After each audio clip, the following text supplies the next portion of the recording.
So We looks did it. like we're welcome back, guys. What you guys been up to besides Zelda? I guess. 547. What? Oh, got it. But that's not true. You're 4'7" at least. Maybe 3'7". Yeah. Probably closer to 2.7. Definitely not 6'7". No. Not too much. This last run was a little rough. Not as rough as what was it, the second checkpoint, I think it was, the one with the dark dungeon. Which, by the way, their dark dungeon has the record for the highest amount of deaths for me. I thought it was cool at the end of the game. It shows you like how many retries you have in each dungeon, in each area. That was Does pretty it? neat. And then total. What? Yeah. Where do I look for that? After the credits. Your credits, After the credits when you beat it. Oh. Fuck. It'll show you like how many times you've died in each area and then your total. Well, shit. Can I see that again or not? You got Is to that beat gone? it again, technically. No. Can I just load the last save? Well, Just go be Ganon. No, not the whole game. Just go be Ganon, yeah. Oh, that's what I thought. I was like, shit. Like, Yeah, no, that was in the pre-save. Yeah, you have to play the whole game again, yeah. Fucking, that'd be awful. But yeah, like it's almost over a quarter of my deaths of the whole game were in that dark dungeon. 61 deaths. I had 205 total. Are you talking about Dark Palace? Dark Palace, yeah. With the hammer guys, the guys you had to kill with the hammer. Yep. Fuck, that's a lot. Yeah. Okay, well now I got to go back and see what the hell. The biggest part of that though was because of those fairies. I didn't realize you could that they respawned. Mm-hmm. I thought once you use them, they're just gone. Mm-hmm. I didn't know that they respawned, and so yeah, I went through that a lot of times without getting fairies. Mm-hmm. Yeah. What about you, German? Like what I've been up to? Not much. Again, just playing.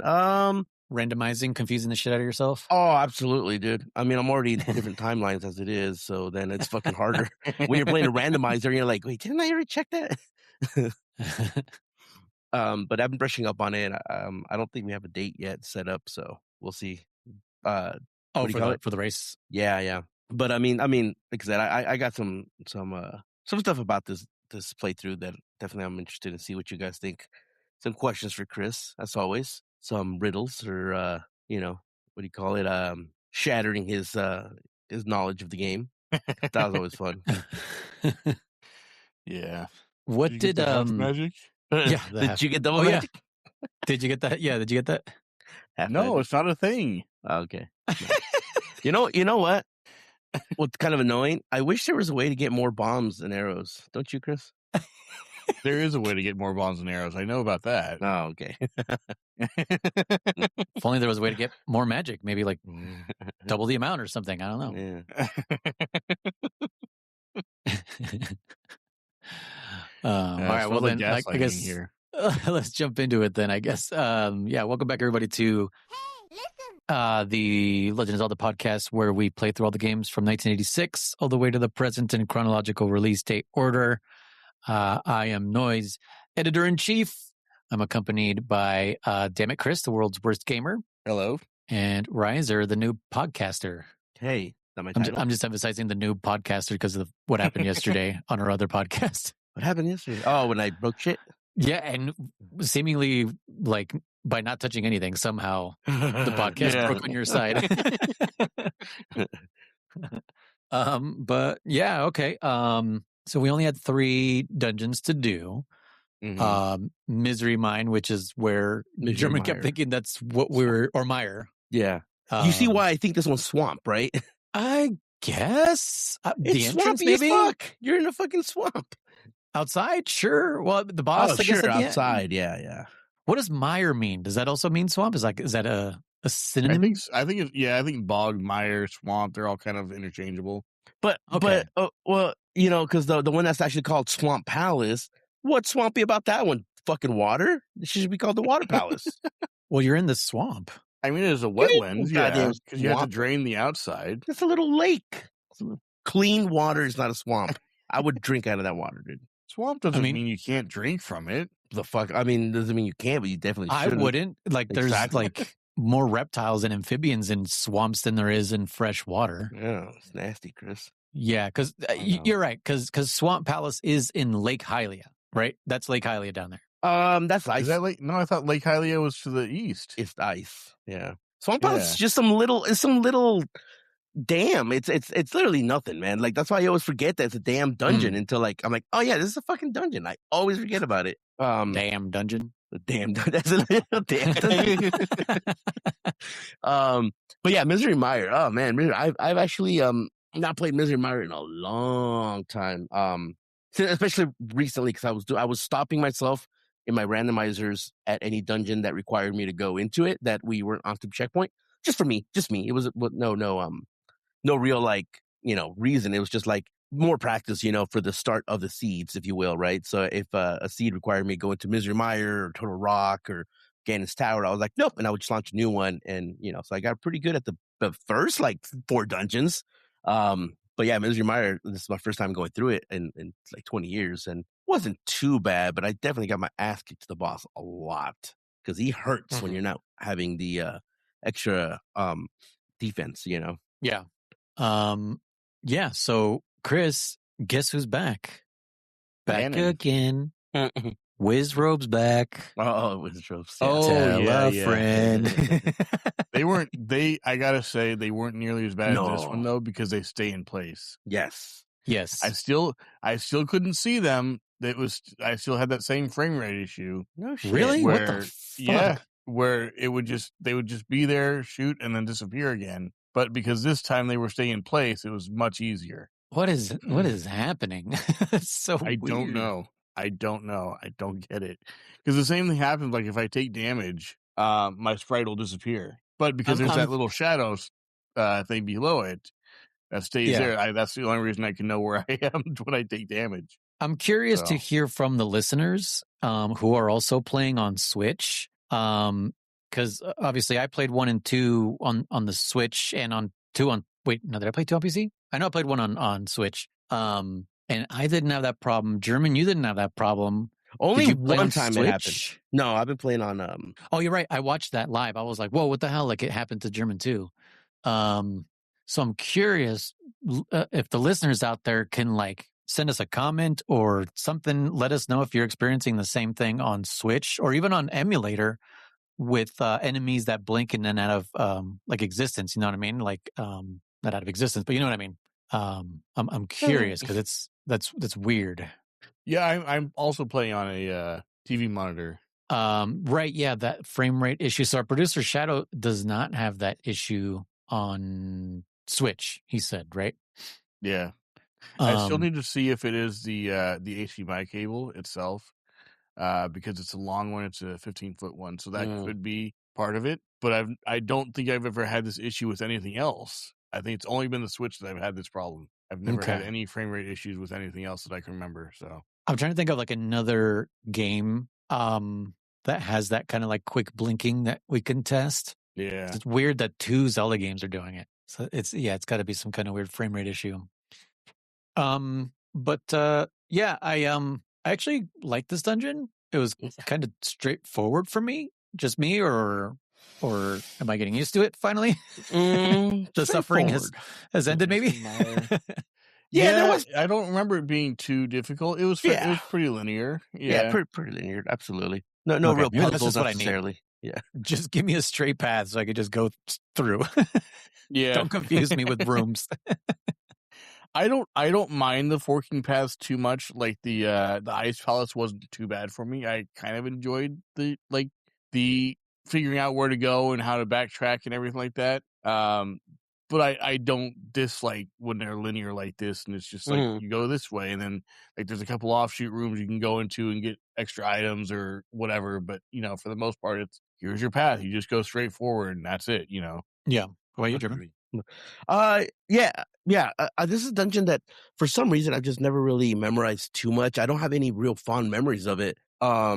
So it's always kind of new to me, right? It's always kind of one of those dungeons, like I'm like, man, like the water one. Even though I forget about it, I know where to go. I know what steps I want to take first and second and stuff for the most part. On this one, I didn't wander around too much, obviously, because you're right. It's pretty straightforward. But yeah, no issues. The only thing that got annoying was there was a lot of the little statues that shoot fireballs at you. And yeah, again, like I said, I'm just doing my own personal challenge. I was getting my ass kicked in here a lot, dude. I died. So this is going to be my Dark Palace, probably. I'm probably going to have the most deaths here for sure. I should play it and then post it up.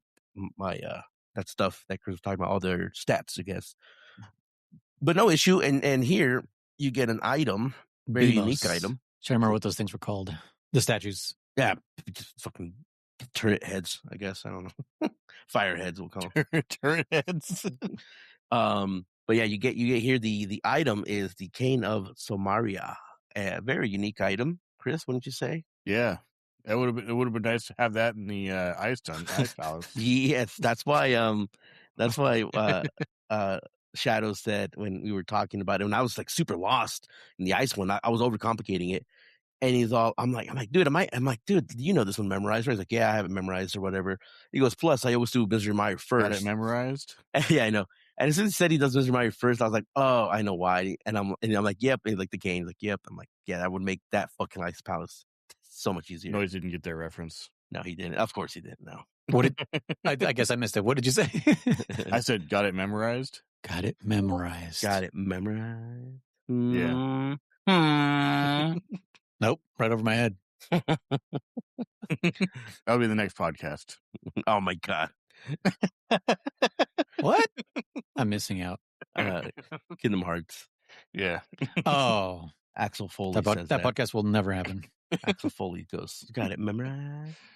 I love Axel. He's awesome. He is pretty cool. Bet he dies. Spoilers. Yep. Sorry, Noise. Well, guess we don't have to play anymore. There you go. That's fine with me. Yeah. But yeah, no, that definitely would have been a useful item to have in the Ice Palace for that one part. I can't think of any other times. Well, no, there was the one in Skull Woods too. That would have been nice. Where you had to pull that statue over the block. That would have been nice to have there too. Yeah. Otherwise, I can't think of any other areas where you would really need it per se. But I do remember walking into the palace and it had that codec call thing, for lack of a better term.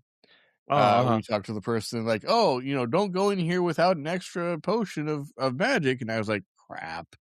So I got back out, went and got one of those and came back. I didn't know why I needed it. I just like, okay, whatever. And then, like immediately you got to use the Cane of Samaria to make those platforms. Oh, for Joe Rock, you mean now? Yeah. Oh, that's right. Okay, never mind. I'm thinking of that one. Yeah, you're right. I'm sorry. Wrong one. Yeah. Back to Misery Mire. Well, let's talk about the boss of Misery Mire. Eyeballs. This one hurts, dude. There's 4 fucking hearts. Right, yeah. He fucking is kicking my butt. And with the base Master Sword too. So everything hurts, dude. Oh, that's right. You just have the base Master Sword, yeah. Mm-hmm. With the Tempered Sword, it wasn't too bad. I just kept swiping, and it seemed to work. Arrows work pretty good too for this one. I don't know if they do more damage or if he's weak to arrows or something, but arrows definitely seem to have done the trick. Yeah, I noticed they were fairly slow moving, and they would just come towards you. So I just stood in one place and swiped. And he did that thunder thing, and it hit me every time. But I was like, well, I'm taking these things out pretty quickly, so I figured like I can tank this, and I got fairies and stuff, so I should be fine. So it was fairly straightforward. I think the second phase I had some issues with because I couldn't figure out how to beat him right away. Well, he just hops around. This is like a kind of occurring theme so far. Is like the second phase is just like them bouncing around, or because this is the first time actually that for sure, because of Noise's the comment he made about the what you call it, Noise, the plane, right? Like if they're above you or below you kind of bullshit. The parallax type of thing. I swung at him, but no, he was in the air technically. And then I missed him, but then he hit me because, that's how he works. He's above the plane. I guess when his sprite collision detection came in again. Oh, man, like I said, again, here. So I died a bunch. I'm really curious how many times I died here. And I was getting a little frustrated. I was. And I was like, dude, should I just go get a fucking life potion or something? And I was like, no. I was like, I made it this far. Let's just keep going. And plus, it's good practice for our race because there's no guarantee I'll have any kind of armor or parts, if I have to do this dungeon for our race. So I got to practice, doing bare minimum kind of stuff. But yeah, eventually, yeah, like I said, arrows for me worked the best. Arrows were definitely the better choice. I would just have to switch between the left and right side. I would just shoot, 4 or 5 arrows, move to the right, 4 or 5 arrows, just kind of do that over and over again. Because with the Master Sword, I'm telling you, like you cannot swing fast enough to keep the eyeballs back. They will fucking hit. They will just swarm you. At least for my opinion, I wasn't like rapid mashing either, but I was mashing as fast as a normal mash, right? But yeah, after that, you kill them standard, for fanfare, completed. If only we just had like extra buttons that could be assigned to like a specific weapon, but I guess we just don't, Like what? What are you talking? Like the fucking shoulder buttons on the Super Nintendo. What are they even used for? Oh, What do we use it for in this game? actually, I never thought about that noise. Nothing. We literally could have used those 2 fucking buttons for like, assign whatever. That's 2 extra buttons that it could be another item. That's Come how on, much we could guys. use a turbo controller. Jeez. Or that. Yeah, that too. Yeah. Boss not here. You can't tell on us. That's true. Yeah. This boss made me think of it as like it's a mix, right? Because it has that lightning attack from who was it? Aghanim. Was it Aghanim? Agamemnon, yeah. Agamemnon. That's right. Okay. Agamemnon. Yeah, it's got that. It's got eyeballs protecting it, like the that other thing that had the little clouds protecting them. Oh yeah, the Argons or some shit like that. Argon. Yeah, whatever the fuck that was. Right, and Mother then, Brain. And then it also had there's exactly. It's a collab because there's another boss that's kind of like him, isn't it?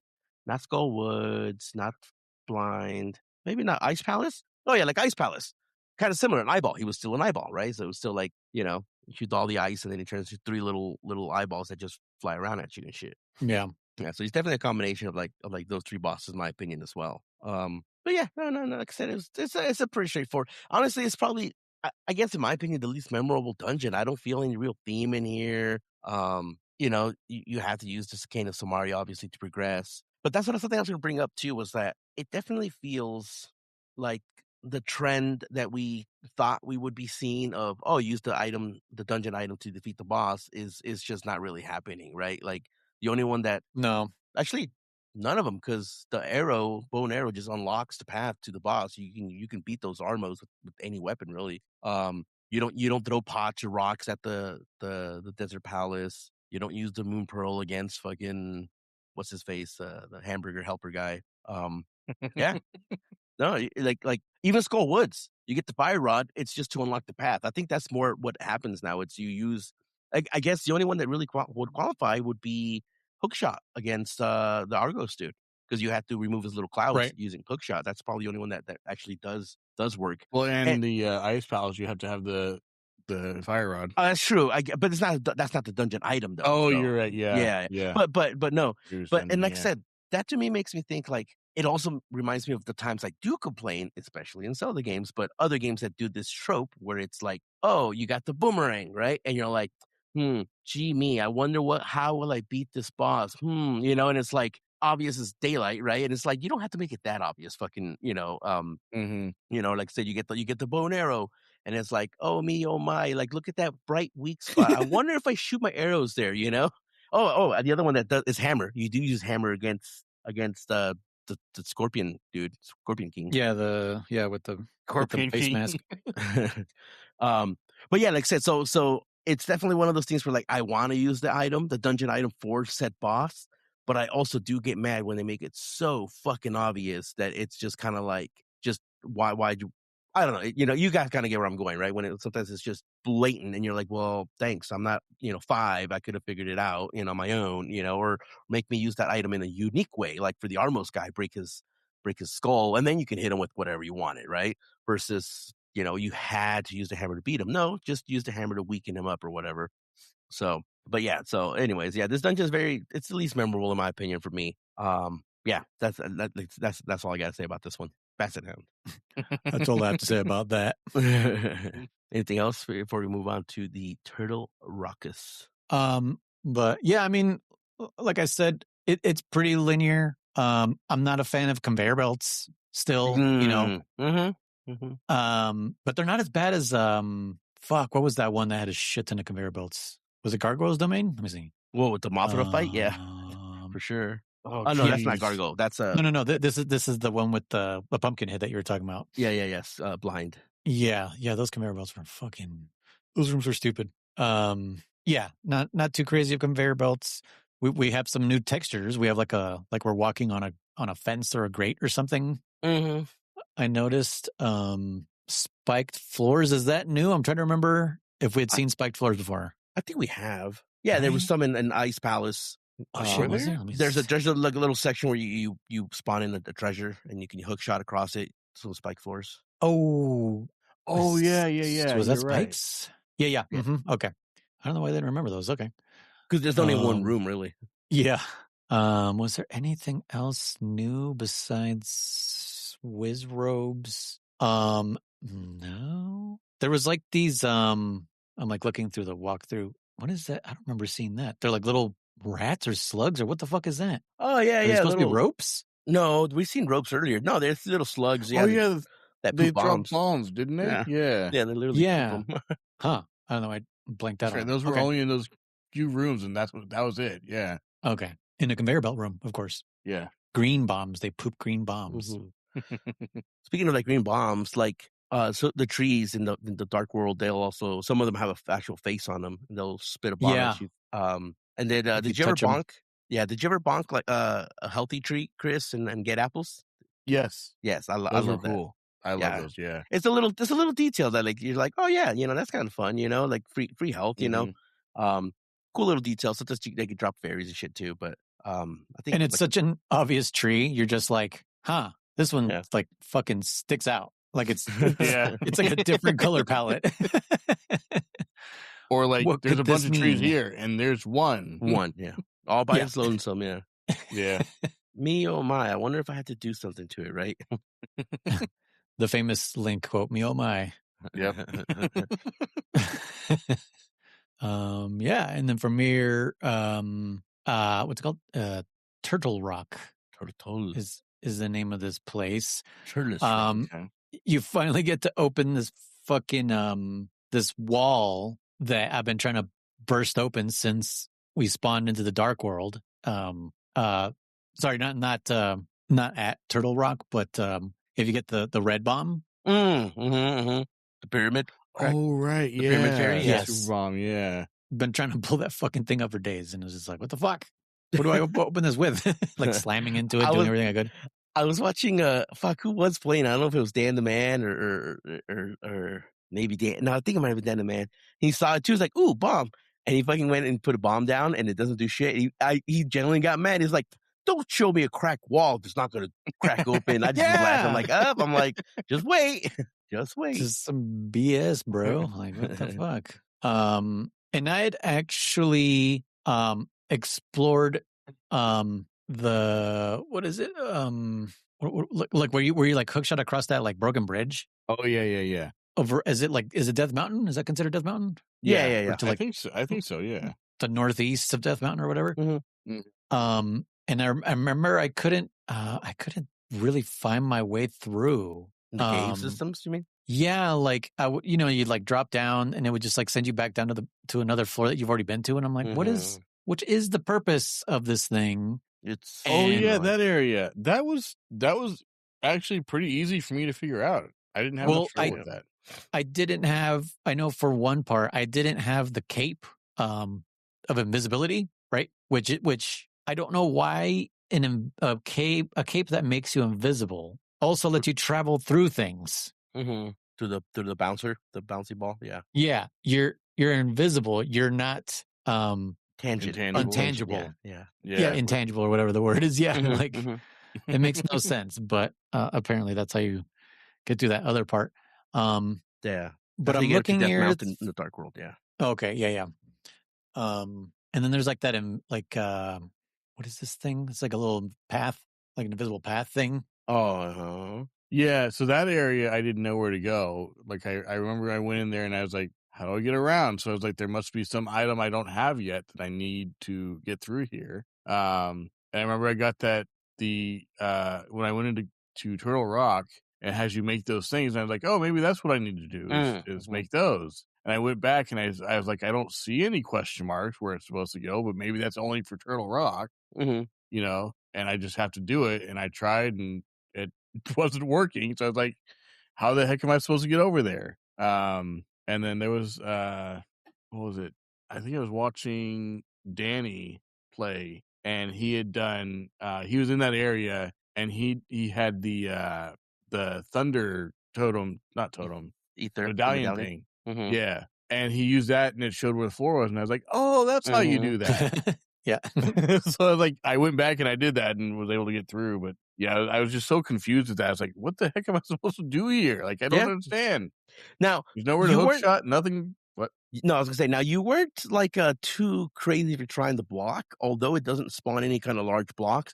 Originally, before I knew that, I would use the block to push. If you push it on that path, it will stay afloat. So I would just use it to know, like, oh, it drops here. Okay, to so you weren't far off. Yeah, okay, you could have made it with that. Yeah.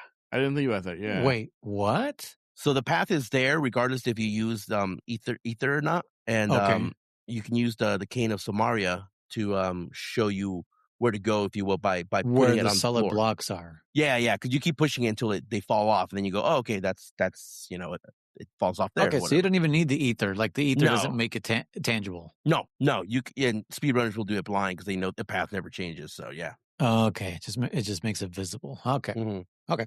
But yeah, so Turtle Rock, I like Turtle Rock a lot. I like Fraggle Rock better. Shut up. I you know what's the only reason I like Turtle Rock? The only real reason I'm like, oh, I love this map. It's gonna sound really stupid, but I really like it because you get to fucking stab the turtle. I love using Quake. It's such a cool fucking medallion, dude. I think it's like the most unique way to open a dungeon, other than like Ether. Ether starts it too, and you get the book to pray and stuff like that. But yeah, this one definitely just hits home for me because I don't know, it just seems so much fun to to stab the top of this dungeon, this head or whatever. Not even the head, but yeah, yeah, the back. Yeah, it's most invulnerable area. The back of the head. Yeah, like all monsters. No, you're on the shell. I know. Well, it's close to the back of the head. Yeah, it's also he's treating it like a titan. Yeah. Yes. Hit it in the nape. Yep, in the nape of the neck. Yeah, so you guys go ahead. I had a hell of a time with this one. Oh yeah. Well, yeah, this is another one where, like Chris was saying right off the bat, Shaska's like, Link, I don't recommend you go any further without the green magic, or whatever. Yeah. And I will admit, at first I was like, nah, I'm not going to use it. And then I remembered, oh yeah, I think I do need it because of this boss. I remembered what this boss is. So I had to backtrack and go find something that you guys already had for a long time. I had to backtrack and go get fucking Ice Rod. Although I was going to say, is it the Ice Rod? Yep. So I'm like, I don't need Ice Rods. And then like literally like, oh, I do need Ice Rod. Never mind. So I thought that was kind of funny. So I literally like walked in and then I put the first platform and then I was like, oh shit. Never mind. So then I fucking backed out. Dungeon's creative with the blocks. The magic thing, it got hard. It's hard because I have no half magic. I only have one bottle magic, and so I'm like, all right, it's doable, but it's still not. You don't have a half magic because it's not a thing. Shut up, Chris. There is a half magic. You're lying to me. I looked it up after I beat the game because I was like, what did I miss? Because I was like, is that what I missed? Of half magic? And I looked up the items and no, I was missing a different cane. And I was like, is there a half magic item? And I didn't see anything. It's not an item. I'm trying to look at where I don't even get it. Here, I'm gonna post this on the Discord so you can see where you get it. And I wonder if Chris has run into this room here. I have been in that room. Yeah. And you just walked away without your reward. Well, I tried hitting it with my sword. I tried a bomb. I tried a few different things. Look at that next screenshot. Look at the magic now. What the heck? So German and I were talking about this off pod because what did I say, German? I don't even remember. Fucking, I went into that room and I tried like fucking everything because I was like, what do I use here? And I even thought, because remember, Chris, I mentioned the mushroom. Mm-hmm. Oh yeah. And then I was like, did you also find a witch? And you're like, yeah. So you give the mushroom to the witch. And I got stuck because I kept returning to the witch going like, okay, give me the thing that you're going to give me for the mushroom. I know you're supposed to give me something for it. And I couldn't remember what it was. And she'd be like, come back and I'll fucking give it to you. And I'm like, dude, I've come back to you like 8 times. Like after every dungeon, I keep coming back to you. Like, what the fuck? And I didn't realize that you have to go into her little shop and the salesperson there has that powder, that bag of powder. Mm-hmm. I got that. So yes. So take that bag of powder and throw it into that red fucking goblet or that goblet of red liquid. Yeah. Yeah, that's what I had to do because I was like, I know there's something like a powder or something. I'm calling bullshit because how the hell would anyone know to do that? I know, bro. I had to like refigure that shit out because I was like, there's no hints. There's not even like a riddle. Like, oh, if you put the powder in here, it'll have your magic or something. It looks all spooky, so you got to use magic powder on it, man. Come on. What does that mean? It looks all spooky. You got to use magic powder on it. Spooky. The bosses look spooky. You can't use magic powder on them. On what? And I just remembered the bosses. I just remembered what led me into that room. It's because I was telling you dare, German. I heard you. Well, I was gonna say something else. Keep going. Yeah, go on. Say it. Go on. No, let Noise finish. I can punch you in your phantom dick. Go on. Say it. Hold on. Noise, go. What led you into this room? Well, it's on German because I was getting fucking stuck and I didn't want to look up a guide. So I was like, let me use the in-game hint system. So I started using the fucking fortune teller because I was like, dude, I need to like get stronger or whatever because I'm having about her. Yeah, I'm having a shit time in these dungeons and I need to like level up and stuff. And so one of them was our hero jumps into the well next to the smithy's house. And like it told me that multiple times, even though it told me like it sometimes doesn't always tell you the same thing. Like it'll tell you another thing and I'm like, okay. And then I have to go to that one. But this one I was just like, what do I do in here? Like, cause it's the most obscure one, but I'm like, you keep fucking telling me to come in here. And so that's why like I wasted like, I don't remember how long I said like an hour or two or some shit trying to figure that stupid red goblet out. Like I was like, what the fuck? So yes, Chris, I understand, but I like, I was like, I need to figure this one out. Like this one, the fortune teller, like it's almost like it wouldn't move ahead unless I fucking did this. Just beating my head against the wall. So what I wanted to say, Chris, was when you said your comment about like, oh, bosses are spooky too, but you don't sprinkle it on them. Did you ever try sprinkle it onto anything? Yeah, I did a few things. I tried it again. I don't remember what it was. I was trying to get a anti-fairy. And turn into a fairy and then sprinkle on something else and turn it into like it looked like those little like poo things from anime, you know what I mean? No, a poo thing. Have you seen Digimon, German? Not many moons, but yeah. Okay. So there was one Digimon that would like throw poo, but it was also a Digimon. Poo? Like little shit? Yeah, but it was like green. Just the way he was saying poo, I was like, yeah, Winnie the Pooh, you know. But it was like, you know how like it looked like it's a swirl kind of thing, like the poo emoji. Yeah, like a swirly, like that's kind of what it reminded me of. Yeah, McDonald's chocolate swirly, McSwirl, whatever. Yeah. McSwirl. That's kind of it was like triangular shape ish, kind of. I don't know how to describe it. It just looked. To me, it looked like a green poo. Okay. But I don't remember what I hit. So, I don't remember most of them. There's a lot of enemies that can't. I think the guards, if you sprinkle on the guards, they turn into a little fucking enemy as well, a little turd or something too.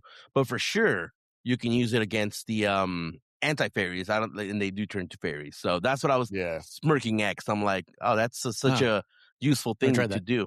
You ever tried that? Yeah, because they're all over the maps, all over the dungeons. That's definitely like. As soon as I, Shadow taught me that trick. Yeah, as soon as I would see them, regular playthroughs, I'm like, ooh, anti-fairy, come here, bitch, because I want them because it's a free fairy, The only issue I had with that is that because you had to be close enough to use that powder on them, a lot of times you would just absorb them right away. Yeah, If it was a situation where I wanted to capture them, it's like I don't want that. Or if I Yeah, was only like missing one heart, it's like, Yeah. what a waste. Yeah. It's almost like Yes. if you had another button or a couple of buttons to not have to switch into the fucking start menu. I don't know. Maybe, I don't know. It's just a thought. Maybe like a quick use button where you can assign stuff to it. I know. Like, I don't know. Yeah. If only. Yeah. Mm. No, a very valid point, Noise. I've never thought about the fact that you don't use the other buttons for anything. Yeah, I'm literally trying to think. I'm like, have I used L and R for anything? No. You use it for shit. In a game that like has a lot of like inventory management. Oh yeah, like necessary too. It's not think about that. Yeah. Yeah, it's definitely like not like a push pause every now and then. No, it's like you're constantly switching items, you're constantly pausing. So it's definitely interesting. But yeah, Turtle Rock, like I said, it's I would argue probably one of the most unique dungeons out of all of them because it's got that whole floor. You know, you got to use the Cane of Samaria. You get a bunch of not a bunch of new enemies. You get one new enemy, which is like some pokey looking motherfucker, right? That jumps around. Oh yeah, it jumps around. Yeah. Yeah. I didn't have any issues with those. No, not really. Yeah, but pookie. Yeah, but when you smack them, their little the ball goes flying around. The cactus things. Oh, okay. I was like, what? And then there's fucking chomp chomps in this fucking yeah. There's some chomp chomps The here. chomp chain. Yeah, that's right. I was like, or chain chomps. I was like, there's no way Yeah. they're in this too. What the heck? They're like, man, they better be careful. Nintendo might sue. I had themselves. trouble with those guys. like when Nintendo took down their own YouTube video because they copyright struck themselves. Did they? I didn't know that. Yeah. Nintendo copyright stuck itself in its own confusion. Like, fucking idiots. Oh man, I do remember hearing about that. Yeah. Yeah, there's a lot of there's like the little like horizontal elevator thing. I don't even know what to call it. You know what I mean? Horizontal elevator. The platform, the moving platform on the. Oh, okay. Oh yeah. I don't know what to call it. Yeah. The platform. Horizontal elevator. I think I like that. Horizontal elevator. Yeah, I don't know. I don't know why I couldn't think moving platform. Instead of moving on the Z-axis, it moves on the X and Y. Hey, Willy Wonka's glass elevator was also a horizontal elevator, right? He said it went up, down, left, it was right, an everything elevator, diagonal. Yeah, that's how he ended up in space. Did you guys ever read that one? Did you guys ever read the second one? No. There's a second one. Yeah. Again. Think about what you just said. Oh, sorry. Yes, reading. There's pictures. There's pictures, German. Yeah, Charlie. Is it Charlie in the glass elevator, or is it Willy Wonka in the glass elevator? No, Willy Wonka's the movie with Gene Wilder. Yeah. The books are called Charlie and the whatever. Yeah. Yeah. Cool. I didn't know that. What was I gonna say? So there are horizontal elevators. They're in airports. What? Yeah, in the airports and casinos. The airports in casinos? And casinos. Oh, like horizontal elevators? Yeah. Are you talking about the moving sidewalks? Because that's not an elevator. Yeah, you're talking about conveyor. The conveyors. That's closer to an escalator. It doesn't escalate. Oh shit! But it's the same technology. It literally is the same technology.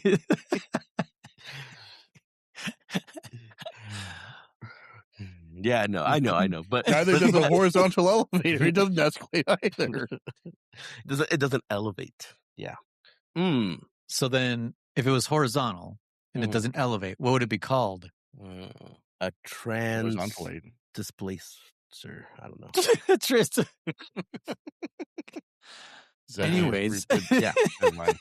I'm not going there. We'll get canceled.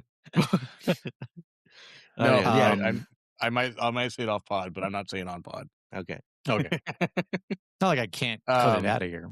Only available to those who are listening in. So yeah, technically. Yeah. Oh, you guys missed it. Chris said something so non-PC. Wow, not even South Park would air that. You guys missed it. I had to cut it out. Yep. But yeah, there's also trans pipes here. That yes, transfer you. Which they're pretty. I mean, they're not confused. They only take you to one place. There's no, Yeah. it's not confusing. Yeah, I like it took me a bit to figure out where to go, but it wasn't like a whole maze of like, oh, there's 20 pipes and you have to choose the right one, you know. It was kind of like, made me okay, wish for like those pipes in Sonic 2 in Chemical Zone where you could actually oh pick a direction. yeah. Sometimes, right? Sometimes you could be like, oh, I don't want to go left, I want to go down or something, and you can literally press in that direction and it would take you on a different path. Well, these elevators do that for sure. Oh yeah, okay, yeah. Yeah, the elevators were pipes. more confusing for me. The horizontal elevators were more confusing to me than the pipes. Damn it. By far. Especially in that dark room. I forgot about that dark room. Yeah, it's just black. Towards the end, yeah, where you gotta like hit a switch and then That's go back. racist. Oh yeah. No, I did not have fun here. No. But yeah. So I don't know. Like, what else can we say about this dungeon? What's the item in this dungeon, anyways? Actually, is it what I'm thinking? Because I literally just went straight for the bottom once I got the big key. Is it the mirror shield? I think so. I know you get it in this dungeon. Silver arrows. No, it's not silver arrows. No, that's okay, I'm just going by what the fucking. That's from the fat fairy. Oh, I knew you were going to say it. The overweight fairy. It's not her fault, dude. It's Ganon's magic. It's not her fault. Ganon's magic makes her fat. She literally says it. It's Ganon. Yes, it's the mirror shield. Yeah. She literally says it. She goes like, I know I don't look like your normal fairy or whatever. He goes, but Ganon's magic has warped, my visual, my reality. Ganon's magic has made everlasting Doritos thickness a bottomless Dorito bowl. I can't stop myself. You do have to use the what's it called, the mirror at one point here. Yes, there's another unique concept of this dungeon is kind of like Skull Woods that go outside to do something to come back inside kind of concept. Mm-hmm. How long did it take you to figure that out, Chris? Quickly, I'm assuming. No, it took me a while. Yeah. This dungeon took me a while. There were parts of this dungeon that took me a long time to get through. Strangely enough, I don't think I had any deaths in here though. Wow. Yeah, I think this might have been the only dungeon I didn't die, only because I was like always loaded up on fairies. Yeah. Well, you've learned your lesson. Oh, yeah. It only took you 10 dungeons. Yeah. In fact, I think after Dark Dungeon, I think the most deaths I had in a single place was like 10, if I remember correctly. Okay. Yeah. So yeah, man. Once you learn to carry fairies with you, in any Zelda, you kind of like change the game up for yourself. Because there's nothing worse than restarting from the fucking beginning. But yeah, when you that's the thing that sucks is when you run out of fairies, you're just like, do I brute force this? Or do I go look for the fairy room? Does this dungeon have a fairy room? Because I think one or two of them don't, right? So you're just kind of like, I have to go outside to go get more fairies to come back in. Well, that's what I'm saying. If you knew about the magic powder, then almost every dungeon has anti-fairies, I believe. So what? No. Well, the later every dungeon? I said almost every dungeon. I can't be 100% sure, but a lot of them. Really? I feel like the only one where I really, really saw them was that Gargoyle's Domain. The Gargoyle's Domain, Misery Mire for sure has them. Skull Woods has them. Yeah, I think all of them do. Oh, yeah. Dark Palace. Okay. I don't know why. They're in the Ice Palace as well. Right. Yeah, they're everywhere. I guess. Definitely, yeah. I guess because I'm just like fucking, like I see it and I run. They're everywhere, man. Yeah, because some enemies I'm just like, nope, not dealing with you. And I just there's definitely run away.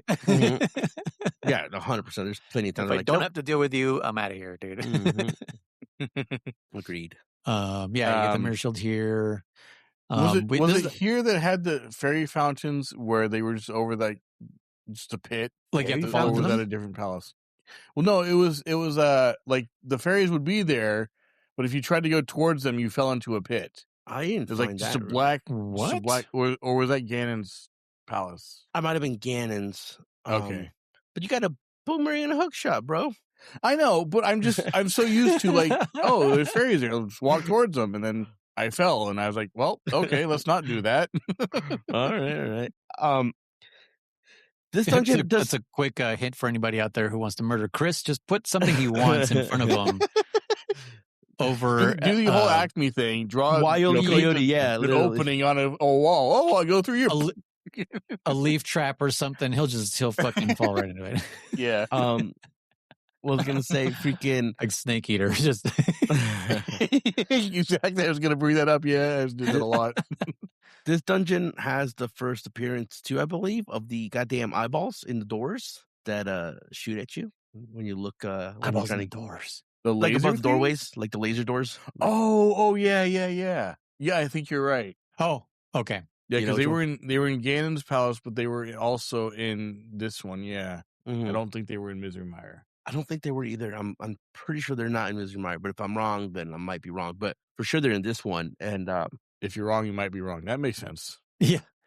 If I'm wrong, I'm wrong. I said I might be wrong, and if I'm wrong, I'm wrong. If I'm wrong, I'm not right.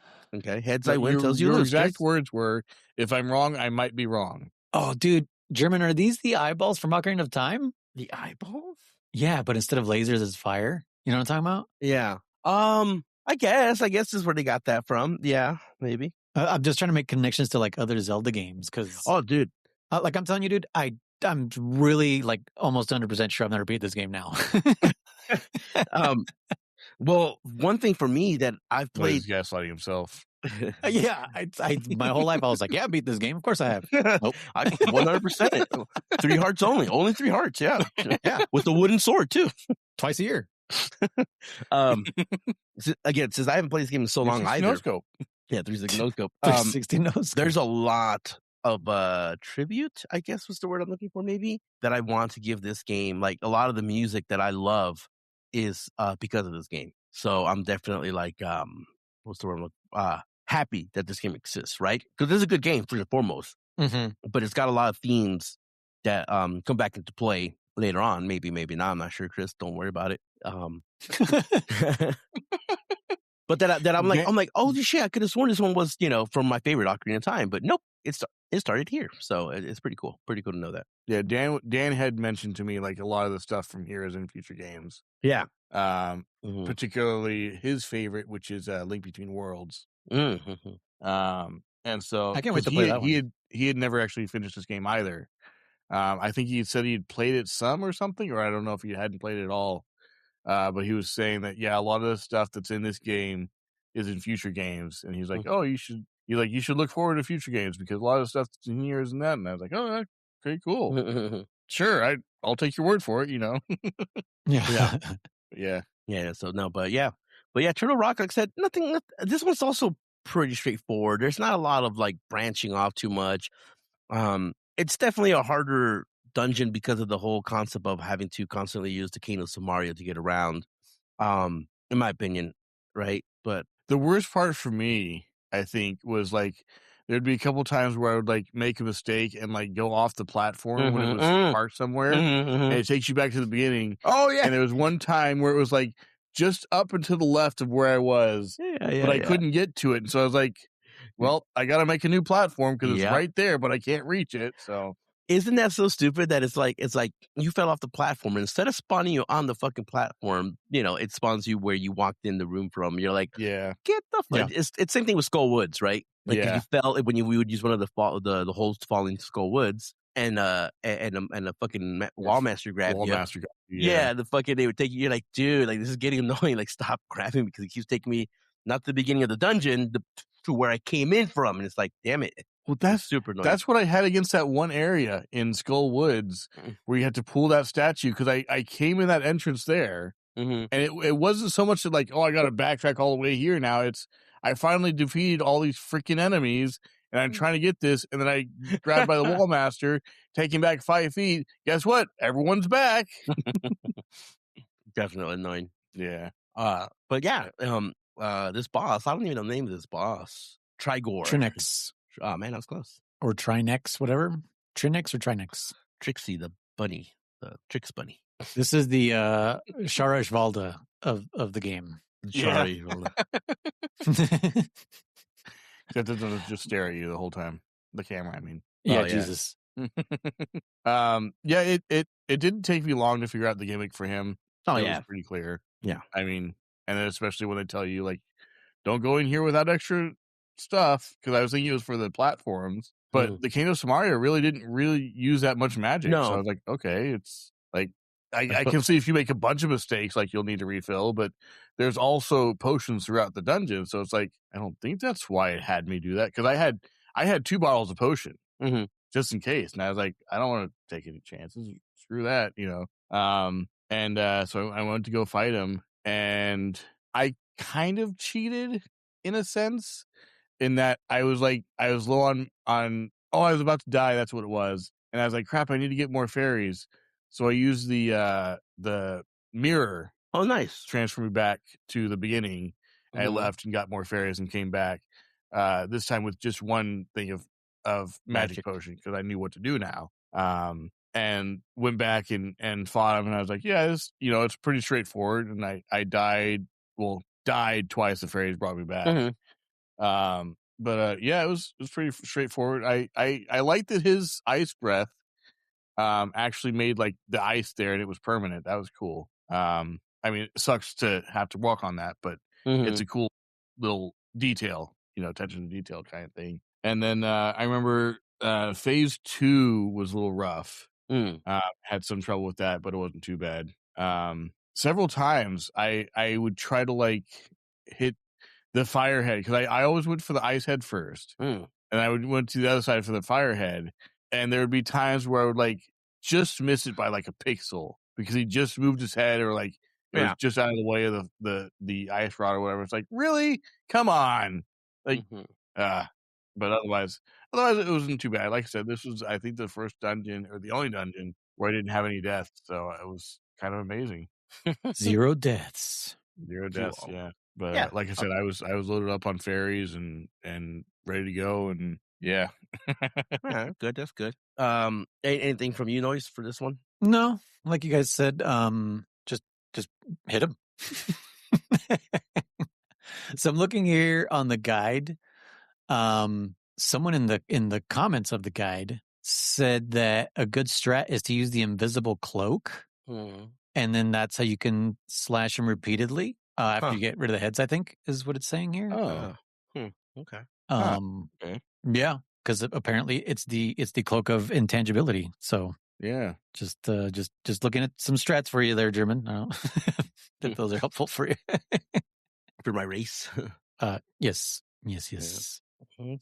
But okay, so go on your way to Turtle Rock. Did nobody get blocked by those Goomba motherfuckers? No. How do you guys not? The statue thingies? Yeah, those fuckers always. I saw it happen to Dan. But it did not happen to me. I just got lucky, I guess. I don't know. It's like a fucking rite of passage for me. They will always somehow block my path. I fucking don't understand it, dude. Those things do nothing. That's the only purpose they serve, is block your path. Hate those little fuckers. Is there really that many? That right outside of Turtle Rock, there's 1, 2, 3, 4. Like right outside the entrance? Yeah. Well, in the light world, obviously, right? So you got to go up there and hit the pegs to make the little square appear. Yeah, right there. Like, oftentimes I'll hit them to kind of get them out of my way, and I'll hit them towards the boulder you got to pick up. I'm like, okay, now I got to wait to unstone. And then I'll pick up the stone, and then, I'll toss it, and I'll end up hitting one of them, and he'll fucking stone himself right, like, by the stairs. Now I can't go up. And I'm like, dude, I'm like, fuck off, dude. Yeah. And you can't do anything. I wish you could pick them up and throw them or something, but nope, they're just that's all they do. They just fucking... Yeah, you'd think with like the Titan mitts or something, you'd be able to do that. What the heck? Yeah, you're right. Is there a way to kill them actually? Not that I know of. Yeah, send your shadow. Answer that.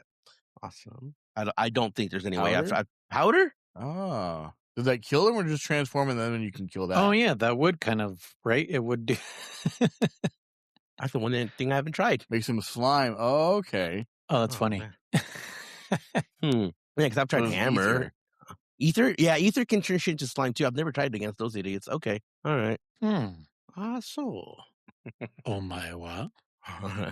All right. Well, I learned something new about those idiots. I don't think it'll change a whole lot for the speed run, but still, nice to know. Yeah, I think I just run through them. I just take the hits and go through them. So that I don't have to deal with them, I guess, is what I'm doing. Them. Yeah. I'm trying to think of what I actually do. I think I just do that. It's like, fuck these guys. Yeah, it's smart. Well, that's definitely smarter. Fucking deal with them. Yeah, but what else? Yeah, that's about it for this dungeon, in my opinion. Like I said, it's pretty straightforward. Like I said, my favorite part is opening up Turtle Rock. I just love stabbing it. It's the best medallion, in my opinion, man. He just does the little and then just thrust it into the ground. Oh, that's so fucking cool. Do you picture the turtle from Neverending Story that you're just stabbing it in the back of the neck? A little bit. Yeah, definitely. Definitely a little bit. Yeah. Great movie. Yeah, it is actually.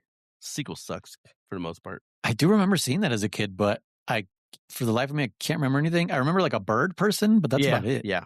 That's the only thing I remember. And like all the actors changed. This time, instead of it following Atreyu, it follows the kid, right? Like the kid goes into the story, completely different actor. More or less. Is it a different actor? I thought it was the same one. Huh, okay. I've only seen it like once. It might be the same. I'm pretty sure that was like Just one of the older. things that like threw me off because I was like, this is not the same fucking kid. Let me look. What was that kid's name? Sebastian? I thought it was Bastion, but Sebastian maybe? Yeah. Bastion? Bastion's not a name. Right. Bastion's not a name, though. But, is Bastion a name? I don't know. But so the only thing I remember, and I'll say that he can wish shit. And I don't remember any of the premise necessarily, except for there's an evil queen or an evil witch, something like that. And all I remember is weird. He's like, I wish for a spike and another one. And I wish for I was like, dude, just wish for 20. Like, what the fuck are you doing one by one? Like, what the fuck is wrong with you?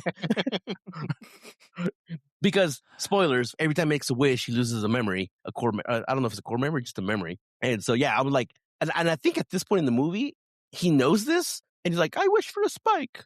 I wish for another. I'm like, bitch, just ask for fucking flying shoes or something. Like, god damn, dude. So, no, not the same actor. His name is Bastion. In the sequel, it's played by fucking what's his face from like he's in It. He's also in fucking the what can I think of his name? He just died last month. Chuck Norris, or was it 2 months ago? Oh, Chuck Norris died? I mean, I know he died, but I meant like he's in it. No, but this kid is in a movie with Chuck Norris. Sidekicks. I think that's who this kid is.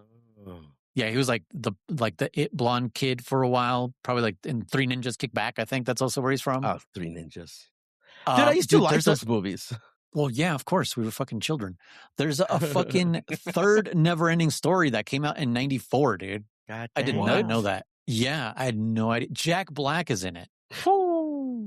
That's weird. And then someone completely different plays Bastion. Huh. God damn. God damn. Anyway, yeah, continue with what we were actually talking about. Got distracted, whatever. Turtle Rock, like I said, it's a good one. No. We're at fucking Gannis Tower now. Yes, right. Oh yeah, no, because you were saying on the way to Turtle Rock. So, yeah. Like I said, I just love stabbing. That's what it was. It was like I love stabbing that. Stab turtles. It's such a damn cool. I'm gonna get you a turtle for Christmas. I love turtles, but they're stinky. They're stinky. What? Yeah, they're stinky, man. They smell. Really? Really? I like the little. Do you clean the cages, or do people you know that have them clean their cages? They just stink, dude. They're stinky. What do you mean they just? No, they don't. They don't just stink. You got to clean their cages. They stink like reptiles. Reptiles don't stink. What are you talking about? I've had several reptiles. None of them stink. What? They stink. They have a smell. Then that's what I meant. Like, it's not that they stink. It's just they have a smell that I'm not fond of. Is that better? That's the same thing. That's exactly what stink is. You just described stink. Well, okay. So that's my stink then. Yes. Yeah, you're right. That's exactly what stink is. You're 100% right about that. Yeah. But why? Whatever. Okay. All right. They have a smell. They don't have a smell. What do they smell like? Reptiles. Can you salmonella? They smell like salmonella, dude. What does salmonella smell like? I don't know, but I know what it smells like. Okay, all right, fair enough. I'll give you that. Okay, because I've equated things to weird things too, so I'll give you that. All right, yeah, it smell like salmonella. You hear it here, folks. Turtles and reptiles smell like salmonella. Does that include amphibians? Remind me what an amphibian is. Like lizard, frogs, newts. Yeah, oh yeah, 100%. Yeah, frogs definitely smell like salmonella. Okay, they taste like it too. But chicken stuff like that actually has salmonella doesn't. No shit, huh? That's interesting. But turtles have salmonella. Who the fuck says they don't? All right, I'm going to Google this right now. Hang on. Google it. Turtles have salmonella, or they carry it at least. I mean, you kind of get where I'm going. I'm using basic words, but you can get salmonella from a turtle. Turtles Carry salmonella. Huh. Noise All right. in suspense. What does it say, Chris? I know. Yes, I'm just... turtles commonly carry salmonella bacteria on their shells and skin, which can cause severe illness in humans. But again, if you clean them you're supposed to, it gets rid of it. Therefore, no salmonella smell. So again, I say, if you clean them, they do not smell like that. That's an experiment I would like to try then one day and find out. But yeah, no, they, like I said, you're supposed to clean them. Like, that's part of owning them. I get it. That's what I'm saying. So every time I go to the pet store, they smell like that. When I've gone to people's homes that have them, they smell like because that. The pet stores are terrible places. I know. I get it. That's what I'm trying to say. So again, well, no, it's just it's because there's more of them. So and they have to keep up with it. So it's like any place that has multiple animals. You know what I mean? Like, yeah, true.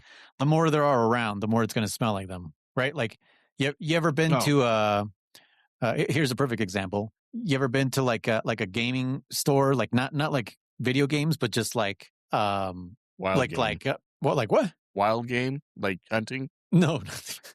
Oh. No, like where people go fucking play like Magic and whatever. You put enough of those nerds together, it smells like nerd, doesn't it? What is nerd now, Chris? What does nerd smell like? Smells like body odor. Yep. Body odor and or axe hairspray, or not. Oh, hell no, they don't smell like no axe. Yeah, they don't know what axe is, bro. You kidding me? That's what got them in that situation in the first place. It does not smell smells like nerd in here, and a little bit of salmonella. Yeah, can you look up if nerds carry salmonella? Dude, wait, okay, hang on. Consider this, right? Donatello of the Teenage Mutant Ninja Turtles is a nerd, right? Would you agree with that? Amphibian, and he is a turtle. Therefore, he would smell like nerd and salmonella. Yes. Salmonella. Salmonella. I'm sorry, and I'm being very, very nice here, but I would argue that 80% of nerds actually carry fucking E. coli, dude. They do not wash their fucking hands. Do you know where E. coli comes from? From shit, yes. Yes. Yes. I would think most of us carry E. coli.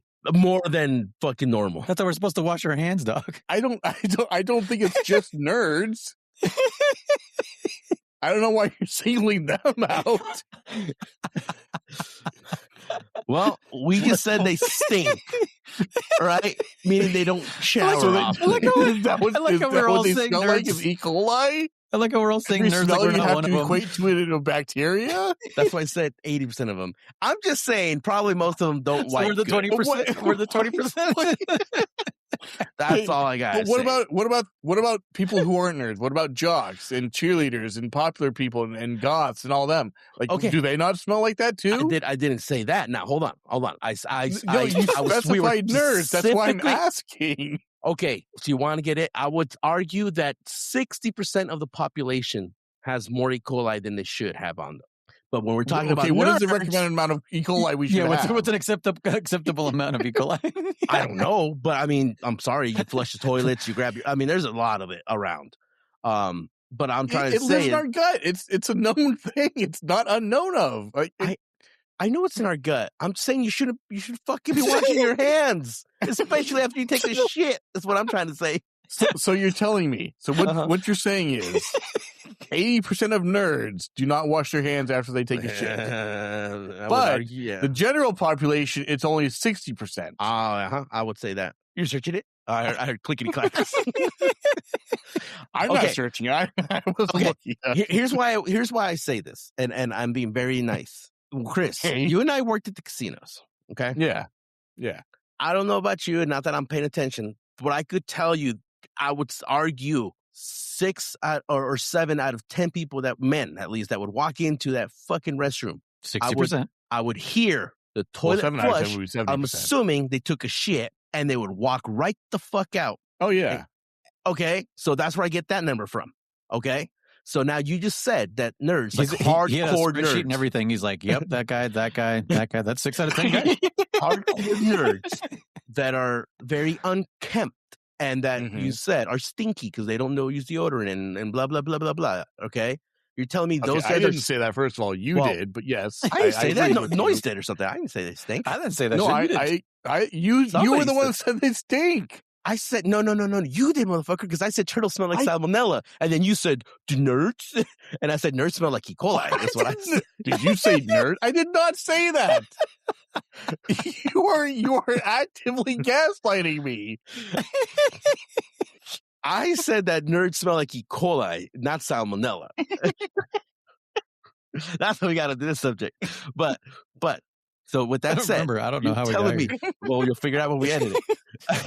So, like I said, you're telling me that a group of people that are a little bit more on the unkept side don't bathe, don't change their clothing as often, and don't wear deodorant are going to be washing their hands after they take a shit? No. I don't know. So that's what I'm saying. 80% of them have fucking E. coli. If 60% of the general population, but if it's 60% of the general population, which do take care of themselves, why would it only be 80% of nerds? Wouldn't it be higher? Because I'm being nice. Because we're part of the 20%, fucker. You want me to go higher? But we also bathe and do all that stuff regularly. That's why we're part of the 20%. So only 80% of nerds stink, is what you're saying. Yes, that's what I heard him say. Okay, he didn't say 100%. Well, no, because at first we were talking about nerds stink because they don't bathe and they don't wear deodorant and stuff like that. Yeah. So of those nerds, what percentage of them have E. coli or smell like E. coli? Oh, of the 80% that stink? Yes. Oh, fucking 100%. So you're telling me their stink comes not from body odor, no, but from E. coli? No, I'm saying they stink and they have E. coli. They smell like E. coli. If you could smell E. coli, you would smell it. I can't smell E. coli. I can smell salmonella. But you can smell salmonella. I can smell salmonella. I can smell salmonella. Okay, I'm going to get raw chicken. All right, I'm going to get one with salmonella and one without. I want you to smell both of them for me and tell me which one has salmonella. How are you going to test if it has salmonella? You have to test for it? You said you could smell salmonella. But then how do you know? You said, I'm going to get one with and one without. Do a bacterial test. It's easy. Okay. Do you have it? Do you have that kit around in your closet? No, I'll find some way to figure it out. Your basic home salmonella test. Yeah, go to the drugstore, get one of those quick tests for salmonella. Duh. But with that said, let's finish up here. Frog legs. Please wash your fucking hands. I beg of you guys, please. Because remember, it's not just you're affecting. Everything you touch, leaves that stuff on there. Someone else touches that, they pick it up and they can take it home to their grandparents or people with low self-esteem. Low self-esteem. Yeah, you wouldn't want someone with low self-esteem getting sick. Low immune systems. Yeah. No, please wash your hands. Yeah. But no, with that said, frogs' where were we during COVID, man? We could have saved the world. Frogs' legs taste exactly like they smell, dude. I've never had frog's legs, but I will. They smell like they taste like fucking 100%. We were supposed to put mayo on them. That's why. Ew. I like mayo, but frog's legs. Yeah. All right, I'll give it a shot. Have you ever tried escargot? Yes. I don't care for it. Okay. I don't think escargot is good. You know why? Because it's one of those things where it's like if it doesn't have butter and garlic butter, then again, it's like then why even have it then? You kind of get where I'm going with this? Does it make sense? I've never had it. I don't know. Don't they always serve it in with that? That's what I'm trying to say. It's like so it's like drowning. Like again, the people that say I hate to say this, but the ones like I love sushi and it's drowning in sauces. I'm like, do you really you're not like tasting sushi? the ingredients at all. Oh, I see. Okay, yeah. Mm-hmm. That's what I'd want. So you're saying escargot? If you tried it without the garlic and butter and everything, like would it be worth it? I get what you're saying now. That's what I'm going with. Yeah, people say they love it. I'm like, have you had it without garlic and butter? I mean, I wouldn't say I love escargot, but I like it, and it's. I think I just like the texture with the flavor that they put it in with the garlic butter. I've never really actually. I don't think I've ever had escargot by itself without or the garlic another kind butter. of dish. Yeah. Try different but I'm pretty sure I'd be okay with it because it's the same as like clams or mussels or anything like that. And I've had mussels without all the extra shit. Yeah, of course. I mean? So it's got to be similar, maybe, just because it's kind of that same chewy texture. Yeah, no, 100%. Like it's not that I'm saying like they're horrible. No, I'm just saying like all people that say they like it, they might not like it. If they had it without it. Yeah. But yeah. Anyways, go back to fucking Zelda and No More E. coli. Oh, yeah. What are we talking about? Or salmonella. Yeah. So wait. Hang on. I want to retrace our steps just for 1 second, because you said all reptiles smell like salmonella. Does that include snakes and lizards? For sure, snakes smell like it to me. Reptiles, I've never really handled too many reptiles, so I don't know. Is it like a tangy sour smell? Is that what it like? Is that like the way to describe it? To me, it definitely. It honestly, I hate to say this, it no sense, but it smells like a swamp. It literally, I taste like a mildewy, almost kind of like a, like fermenting kind of shit. Are you sampling it right now? I'm thinking about it, like not sampling it. What kind of mouthfeel is it? Taste the air. Taste the air. Yeah. Now spit it back into the cup. If it's the smell that I think you're smelling, I think it's just a dirty cage. I think it's just a cage that needs to be cleaned. Okay, but I could be wrong. And if you're wrong, you're not right. Correct? Yeah, that's exactly what I mean. Yeah, if I'm wrong, if I might be wrong. If I'm wrong, I might be wrong. So. Oh my god! Or as the wise Billy Joel once said, "You may be wrong for all I know, but you may be right." I don't know that quote, so it's from a song. Is that the "I Might Be Crazy"? Is that song? Yeah. Is that the one that says, "You may say I'm a dreamer, but I'm not the only one"? No, that's John Lennon. That's Imagine. That's a different. Yeah. You may say I'm a dreamer. I don't even know the song, but I'm not the only one. Yeah. That's how I hope someday you will join us. Oh wow! Oh, damn! And the world will be as one. I do too. I want the world to be one. Right? You want a McDonald's everywhere? No. Peace. What is that called? Globalization, or what is it when you're monopoly? New World Order. New World Order? Yeah, I guess it's that's what George Bush said. Senior. Yeah. All right. So, anyways, moving on. Ganon's Tower. Ganon's a pig. What does he smell like? Oh man, Ganon? Wine. Yeah. Smells like bacon. Yeah. He smells like a nerd. He doesn't wash his hands. He smells like. Uh-oh. He's stinky, dude. He wears a cape. That's nerd territory right there, bro. What is nerd territory? Just because of LARPing? Yeah, he's hella percent. Dude, he's into adventures and shit. He's like what's his name from Grandma's Boy? What's his name from Grandma's Boy? Yeah, he's like wearing a trench coat like he's Neo. Yeah. How could she see me? 100% this fucker's like lightning bolt, you know? He quits Warcha. Oh, no, wait. I mean, lightning bolt. I cast magic missile. What are you attacking? Patronus. I'm attacking the darkness. I'm attacking the dark. What is that from? Have you've not seen that? The 8-bit does D&D. No, I don't think so. It's fucking funny. It's hilarious. They use like old school Final Fantasy characters. Okay. To do like a little skit about D&D. All right. Ganon's Tower. God damn it. Finally. Fuck. It's been like 20 minutes. That's it? Since we talked about Turtle Rock, Doc. Jeez. All right. Talk about Ganon's fucking tower. It smells like bacon. Go. All right. First of all, it's pretty cool that it tells you that when you get there, all the jewels come up and then like the tower opens up. Pretty thematic. Yeah. Mm-hmm. So some spectacle finally. Yeah. And then what happens, Chris? Pillar disappears and stairs descend and Yep. Mm-hmm. Yep. No, it's a good dungeon. It's kind of like the classic what do you call it? What's the word I'm looking for here? Boss trial, right? You know, because you go through there. Rush, yeah, boss rush. There you go. Yeah. So it's definitely interesting. A lot of puzzles in this one. A lot of harder enemies, I would say. I'm not saying like the hardest enemies, but I like I said, I think it's I got lost. I've not been in Ganon's Tower in 20 years, so I definitely got lost a little bit. But again, not another hard one necessarily. Like despite the puzzles, it's still straightforward. Like you can't get lost really, right? I did. You did, yeah. And then in this dungeon, I didn't really get lost so much as I think I kind of went around in circles for a bit. Okay. This dungeon alone, you got lost. Yeah. I guess that's I get lost. I just didn't know where the fuck I was. Or where to go. Yeah.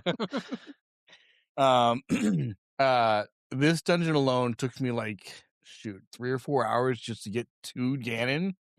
Fuck. Yeah. Well, technically Agrim, but yeah. Noise. I remember you texted me that morning talking about an idea you had. Yes. About 10 minutes after that is when I had started this dungeon. Okay. And then when I had posted on Discord, which was around 2-ish, I think 1 or 2, something like that, is when I had finished. Fuck. Yeah. So that gives you some idea of how long it took me to do this dungeon. Holy shit. Wow.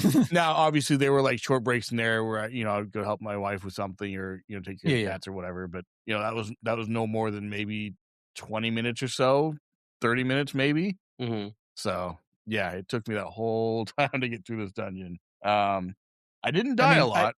I don't know how long it's taken me in a lot of dungeons. Like I told you, I just fucking don't have the skill to deal with this fucking top-down 2D Zelda. So yeah, I mean, I didn't time myself, but I would say I'm kind of close to that probably, especially in this dungeon and the what was the last one? I can't remember. Rock. I don't know, but yeah, easy for me to also probably clock in that much time. Yeah. Especially since when I do run out of fairies, like I said, I get stubborn and I'm like, I shouldn't have to go get fairies to beat this fucking dungeon. It's ridiculous. Anyway, go ahead. Yeah.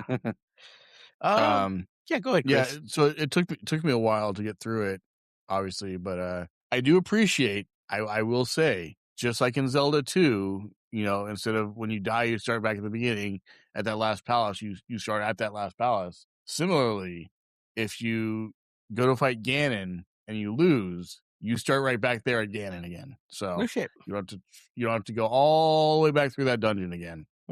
So I did not know that. So like a boss starts you outside the boss room? No. When you fight Ganon. Oh, when you actually fight Ganon. Okay. Yeah.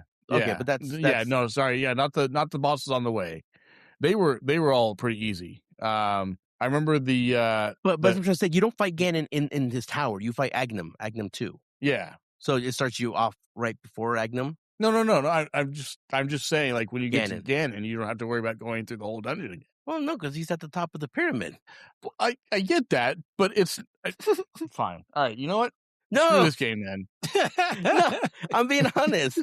I'm just saying it's nice that you don't have to with most palaces. If you lose to the boss, you have to start from the beginning of that palace and go all the way through again to get to that boss. Okay. I'm just saying with this, it's nice you don't have to do that. I get you. So it's like saying dying to Shadow Link, you don't have to do everything all over again. You would just start at Shadow Link. Exactly. Yeah. Okay. Yeah. Okay. It's okay, Chris. It's okay. I knew it was okay. You were the one saying it wasn't. I never said it wasn't okay. I was just trying to confirm what you were saying. That's not the case. No, I was just trying to confirm what you were saying. I was confused. But yeah. Confused. Anyways, Ganon's Tower. There's nothing to say, in my opinion. It's a boss rush. You fight. What do you fight? The Armos dudes. You fight the sand dudes. Yeah, the worm. The Trevor worm. Yeah. Hamburger Helper. Yeah, you fight his ass again. I think that's it, right? Just those 3? Yeah. I think so. The OG bosses, pretty much the ones you fight, the trilogy. The ones that gave you the pendants, right? Thematic almost, huh, Chris? Oh, it was. I didn't even notice that. Damn. My mind's been blown again. God damn. What did we say yesterday that blew your fucking mind? I don't remember Robotnik. Oh, the Robotnik. We're talking about Robotnik, how he and Eggman are the same guy, yeah. Yeah, it's just 2 different names. Awesome. But yeah, no, I enjoyed the boss rush. It was done much better, I think, than in first Zelda, because the bosses were either harder in the case of, was it Gleeok? The multiple heads? Is that him? Gleeok. Or nothing really changed. Yeah. Whereas these ones were, because you would upgrade your sword to the golden one, or hopefully have, are much easier. Like the Wiggler guy from that, what was the second dungeon? I think it was Third Tower of Hera. Third dungeon, yeah.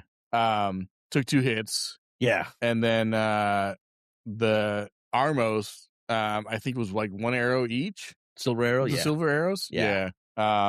So it was a lot easier. I it was cool. I enjoyed that. It didn't seem like it was like, oh, you gotta, here's more walls for you to face, or, here's something to slow you down. It's, oh, remember these? You fought them before. Yeah. Here, fight it again. Well, see how much easier it is now. You feel a little overpowered, right? Because you're like, oh yeah, like Mega Man. It's literally like the Mega Man boss rush at the end of Dr. Wily's castles, right? Like, oh, I'm going to fight, Acid Man again. You're like, A, I already know how to beat him. B, I'm powered up, and C, I already have his weakness, right? So you're like, all right, I'll kick his ass. No big deal, So yeah, use Base Man's power to neutralize him. Base Man, yeah. Use a fucking. Never mind. I was gonna say, like, use Salamander Man to defeat like fucking E. Cola Man. That's a good boss, E. Cola Man. What about Nerd Man? What do you use to beat him? Oh man, deodorant. Yeah, Axe body spray. Axe body spray.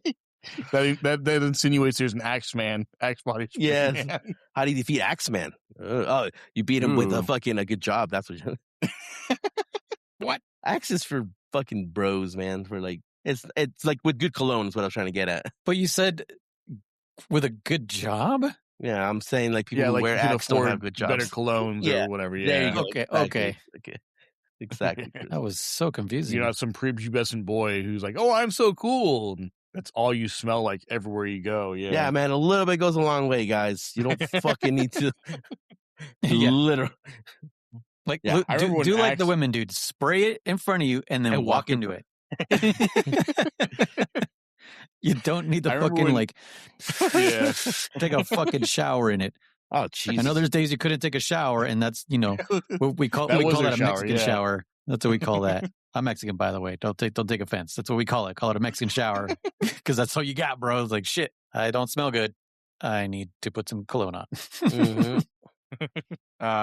But what was I going to say? I can't remember now. Candace Tower. I don't think about that, honestly. I think it was probably tangent. Anyway, Ganos Tower. So yeah, the boss rush was kind of nice. Like I said, you get to be OP and like, oh, you can see just how much progress you've made since the beginning. Absolutely. I think the only difference really is the Wiggler can still knock you off. Yep. My favorite. But I love that enemy.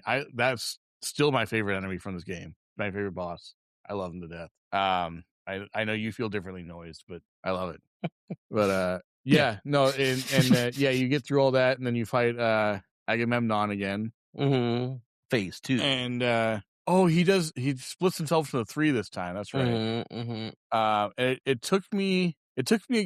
didn't take me long to catch on to his gimmick. In that it was one shadow's darker than the other 2. Yeah, it really is. Yeah, like that wasn't difficult to notice. I might even have had what do you call it? Like it was better for me. Oh my god, advantage. Thank you. My brain was not braining. I might even had advantage with that because of my frame rate. There was no mental advantage there. That's for sure. Yeah. Because your frame rate. Because of my frame rate issue, you're able to see. He would stay like away, frozen or whatever, invisible for longer. And so it's easier for me to track which one was darker shadow. So in that case, I had an advantage with that. Okay, but shortly after that advantage went away for sure. So like I said, Ganos Tower. What's the item in this tower? Is it another male, like the stronger male? It's like the red tunic, yeah. Red tunic, male. Yeah. I thought so. I was pretty sure that's what it was, but I wasn't 100% sure.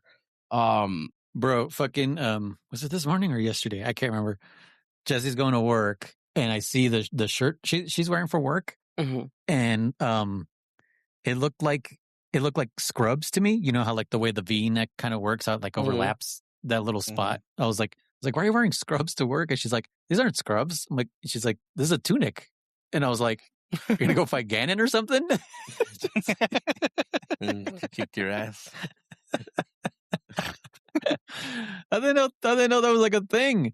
IRL, like that I guess it's a woman's top. It's a fucking tunic. Should have said it's dangerous out there. Don't go. You can't go alone. I know. I should have grabbed fucking my son's little Minecraft sword that he has. Be like, here, it's dangerous to go alone. That's how funny. Damn it. Missed opportunity. Oh fuck. Yeah, sorry, go ahead. Next time. No. So you beat Aghanim 2, and then a little bat comes out, and it's all like, haha, it was me, Ganon, the whole time. Yeah. You know? And, No shit. Yeah.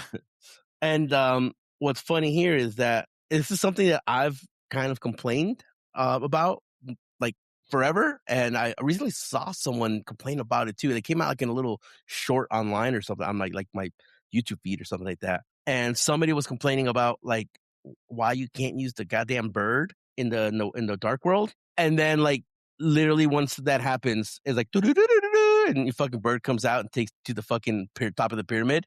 And I still hate it because I'm like, what the fuck? Like, why can't I use the bird any other time? You know, like, it's so bullshit that the bird only works in the light world, except for when the game said, we're going to use them this time because, you know, just because we are. Because it's literally the ending of Return of the King. Yeah. Where it's like, bro, you telling me we had eagles this whole fucking time? No, yeah. Yeah, because 100% it's like, and I get it why they did it, because it's like, oh, players just went through this whole tower. The last thing they want to do is walk their ass all the way to the top of the pyramid. But it's also, think of that? Yeah, not any other dungeon or anything like that. Yeah, no, but it's also slap in the face. You're like, bitch, if I could use the bird, I would have been using this a long time ago. I would use it all the time. So it is kind of a bullshit, if you ask me, right? Yeah. But yeah. So then you go. Don't ask you. Well, don't ask me then. But this but is where still bullshit. That's what I'm asking. It's bullshit. I know. It's okay, Chris. But you said it's bullshit if we ask you. I just want to make sure. If we didn't ask you, is it still bullshit? I would be like the tree that falls in the desert. Yeah. Or in the forest. In the desert. The tree that falls in the desert. That would if be the tree that. falls in the desert and you're in the forest, you still hear it? Only if it travels on a horizontal elevator. Only if it smells like salmonella. Yeah. But did you have any troubles with Ganon? How many deaths? Oh yeah. I never actually died to him, I don't think. You get fairies? Yeah. And then I one time I fell down when he did that, like was it like phase 3? Where he like starts knocking those the edges off floors. Yeah. Yeah. I fell down there one time and I was like, crap, is that a death? Like is that like I lose a heart normally and start over and then he just falls down and is that lower. I was like, oh, okay, that's not too bad. And I remember thinking like I hope I don't have to start the fight over again, but just in case I'm gonna go get more fairies. And sure enough, I got more fairies and came back and yep. You start all over again. I was like, okay, kind of. It was like the Wiggler guy, Yep. Where you get knocked down and you come back up and his you're never gonna keep me down. Exactly. Yeah. That too. Yeah. Tump Thumping by no, that was a band. Nope. Chumbawamba. You were right. Oh yeah. You're Tump Thumping by Chumbawamba. Chumbawamba. Yeah. Thank you. Chumbawamba. That's the name of that stupid asshole from 3. Chumbawamba. What? Monster Hunter 3. Yeah, Monster Hunter 3. Try. Chumbawamba. Yeah, man. Trying to think. Oh, Chachankayamba? Oh. Yeah, Chumbawamba. Wombats, wombats. Yeah, the wombat, you wombat. They're shakalallas, aren't they? I think so. It beats me what they are. But no, shakalas aren't shakalas the papaya. I want papaya. But that's not Chumba. Yeah, papaya. That's Chacha and Kayamba. They're shakalallas, dude. That's the whole point. Is you don't have felines or palicos. You have shakalallas. Okay.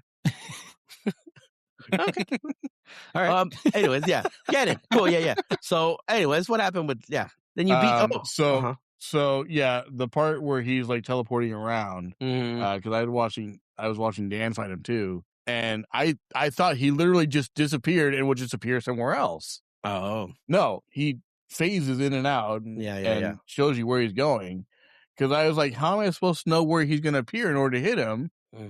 and especially during the phase 3 or whatever it is where he's jumping up and down, because you have to hit him in time in order for that to happen. Yeah. To move on. And so I was like, well, how am I supposed to know where he's going to appear? Like, do I just stand in the center and hope that I run the right way or whatever? And like, then I was watching him. I was like, holy crap, it actually shows where he's going. Yeah. That's not fair, Yeah. So I had some trouble with that, but it wasn't too bad. I started to learn there was almost a pattern to where there was like 3 or 4 places he would spawn, and that was it. So it's not like you go anywhere. So I just started kind of, as HeyJ would say, guess and get lucky. Yeah. It's definitely like a throwback, in my opinion, to Ganon from Zelda 1, with the exception of that one was 100% guess and get lucky. At least in my opinion. I mean, I'm going to say here that I'm not a professional speedrunner of that game, and I'm pretty sure like there is some kind of pattern depending on when you turn on your system or, whatever. Because I'm sure I've seen speedruns where people walk in, they go left, up, right, left, dead, because they know which his pattern is. But if you're not a speedrunner, that one feels like a guess and get lucky. You're just stabbing around like an idiot. But it was. I must say I appreciate this Ganon fight more than the first one. Because I remember in the first one I was like, that's it. It. Yep. 3 hits. Yeah, dude. Yeah. 3 hits and that was anticlimactic. I hated that. Oh yeah. So this one was much more enjoyable. Especially with the like multiple phases and everything. Yeah, I appreciated that. You don't like that he turns into just like a pile of meat? Yeah. Just fucking remains. Carnitas, bro. Right? Yeah. Crabby tortillas. Another phase that got me was when he had that, like, he would have the fire kind of circle around him. Yeah. And it would go out and come back in. And turn into bats. Illusion of darkness. The first couple rounds that got me. Like that, I had some trouble figuring that out. But then once I saw that they're just going in a straight line towards wherever you are, it's like, oh, so just keep moving. As long as I don't like trap myself somewhere, I'll be fine. So that made that considerably easier. And then the last phase, after he breaks all the side panels, I had some trouble figuring that out. Because he would turn blue, and I was like, okay, do I go hit him with the sword more? So I hit him, and nothing's happening. It's like, and he would turn back like pretty quickly. He wasn't like that for long. And I was like, okay, what am I supposed to do? And then I remembered from the first one, you had to use the arrow. So I was like, oh, I must have to hit him with the silver arrow, And so I tried that, and it would do the boom sound, and I was like, oh, okay, that's what I do. Did you get the silver arrows before you got to him? Like you because you blew up the pyramid at that point, I'm assuming then? Yeah. Okay. Yeah, I went there. Did you know to throw the arrows in there, or was it a guess, or I'm just curious? It was a guess. Okay. I did the same thing where I threw everything in. Okay, yeah. Because I the first time at the wishing fountain, I only threw in the shield and like a couple other items, and I was like, oh, okay, nothing else works. Yeah. And then you had thrown in the boomerang, and I was like, oh, okay. So then when I went there, and I saw it was like the same thing, and I was like, oh, let me throw everything in. Yeah, might as well, right? Just to see, yeah. And that's when you threw in your sword. Of course, it was the arrows and the sword only, but yeah. And it's definitely such a cool feeling when you're cycling through your items and you see the sword and you're like, stronger sword, and you get the gold one. You're like, oh hell yeah. Yeah. There were a couple items I wasn't too surprised, like the magical boomerang. I wasn't surprised it didn't work. Yeah. The tunic I wasn't surprised because you just got a tunic upgrade, but yeah. Well, I didn't. Yeah, well, I got the one from the Ice Palace, but I hadn't got the red tunic yet because I was. Oh, okay. Did you have you thrown bottles in there? I did not. No. I think you said the same thing for the first fairy though, didn't you? They did, probably. I don't think I threw a bottle in there either. So I forgot about that. Okay. Well, you asked him earlier, like if only well, like should we just tell him? Like I don't know if he got the clue you said to him earlier. What, the arrows and stuff about the bombs? Yeah, he knew. Oh, okay. Yeah. The fountain of happiness. The rupees in. Yeah. Okay. How did you just keep throwing shit in there randomly, or I did, and then one time it said your luck will be like terrible or something like that, and I was like, oh crap, what does that mean? Does that mean like enemies or damage or something? Does that Does that have any effect on the game at all, No. or is it just a random thing? It's just because how much money you're throwing in there. That's all it is. But I threw the same amount of money as I did the previous time, and it said I had bad luck. Really? I always felt like if I threw the max amount, it always says you're going to be super lucky. I always did the max amount, yeah. Huh, then I could be wrong on that one, but I always thought it was the max amount, always just made it say Isn't that. there one person that you have to give them the middle amount, and then they actually help you or whatever? I can't remember who I ran into. Are you talking about the from Zelda 1? Oh, is it Zelda 1? I think, where you give them different amounts, and because there was one person that was like, that's what it was. Give me some rupees and I'll tell you something. Yeah. And most them out, and they're like, oh, thank you. And I was like, you're rich. Fuck you. Yeah, you give them the most, and they're like, damn, you're rich. And it's like, is that it? Yeah, thanks. I forgot. That's what it was. Yeah. Thanks for telling me that. Yeah. Just take like money. Was, bitch. Yeah. Yeah, so you got to give them the middle amount, and then they fucking help you. Yeah. That's the old lady. Yeah. But damn, I was gonna say something about silver arrows. Oh yeah, I have a question for you, Chris. Mm-hmm. You found bees, huh? I found bees, and I did capture finally them. Oh my god! Yeah. Did you ever throw a bee in there? No. Oh, okay. I didn't know. I didn't think of that. Yeah. Damn. I didn't think of that either. Okay. I saw in the items list because I looked up on the website that Spy had given me, and it shows like all the different items and everything. That there's a bee and a golden bee. I assume the golden bee is like an upgraded version, and that's what you get. Mm-hmm. Okay. Now this was after I'd beaten the game, so I didn't know about this before, but because I was looking up that half magic thing, and I was like, there's no half magic thing. What are you talking about? There's half magic. I know, but it's not actual items. That's why I didn't deal with the thing. That's weird. It's a passive trait. Yeah. You throw in a bee. So bees in the wild will start attacking you eventually. I don't know if you got them to attack. No, right off the bat, bro. Right off the bat. I feel like they takes a minute. Right away attack me. Yeah. No, they fucking just beeline it to your. They're like fucking homing missiles, dude. I feel like it takes me a minute, but they like me, I guess. But anyways, every now and then, if I remember correctly, you don't smell like salmonella. Yeah, probably. I wash my hands, bro. I wash my hands. No, but you can get I think you can get a wild. They're called good bees, I believe is what we call them. In the wild, I'm not 100% sure on that, but for sure the good bees though, they're stronger, they're faster. Did you ever release a bee into the wild? Because if you release any regular bee, I think they attack enemies. I'm not 100% sure on that, but the good bee, they fucking attacked me after I set them free. Oh, then no. So only the good bee. The good bee, 100%. How do you know which one's a good bee? Because it's all shiny. It's the ones you throw in the pond. So you can go get a good bee, and then you pop them open, and it just and it attacks the enemies for you. It's pretty cool. It doesn't do like max damage or anything like that, but it's nice. It's fun. It's a little extra. That's why there's that achievement that Mothra, fucking boss. Yeah. Be Mothra with a bee. Right, yeah. I don't know if it does damage to Mothra. That's a very good question, but I think that's just something they're like, bugs and bees. Well, wasn't that the thing is you have to kill it by that? I don't think it just says have one out. That's what the achievement said. No, it said to beat it with the bee. Only the bee. Only the bee? Yeah. That's what the achievement said. I thought. Yeah. Holy shit. Okay. Not just whip it out and show it to it. Yeah. Okay. All right. You're just gonna take his word for it? I'm not gonna look it up right now. And he's certainly not gonna listen to the previous episode where I said it, so yeah. I mean, there's a thing called as, misreading too. We do it all the time. You do it all the time. I was gonna say, I know I do. Don't include me in that. What percentage of people misread? Oh, dude, 100% of people misread. At some point in their life, everyone's misread. 60% of 100%. Okay. Yeah, I did not know that about the bees. Okay. Yeah, it's a pretty cool. Did you know about the birds and the bees? Magic, golden bees. I knew about the birds and the bees. Yeah. That birds eat bees. Babies are born. Yeah, that's exactly how it works. At least 125%. What? Of the time. Oh yeah. So okay. Yeah, but the Ganon fight, fairly straightforward. It's 4 phases, I think.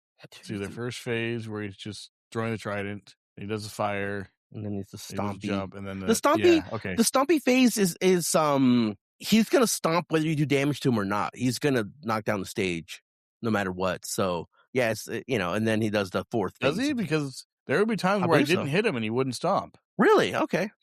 Yeah. I always thought he stomped no matter what, but okay, interesting. I mean, it could be where like he does it eventually if you leave him alone long enough, but I didn't want to risk that, so I tried to hit him every time, but yeah.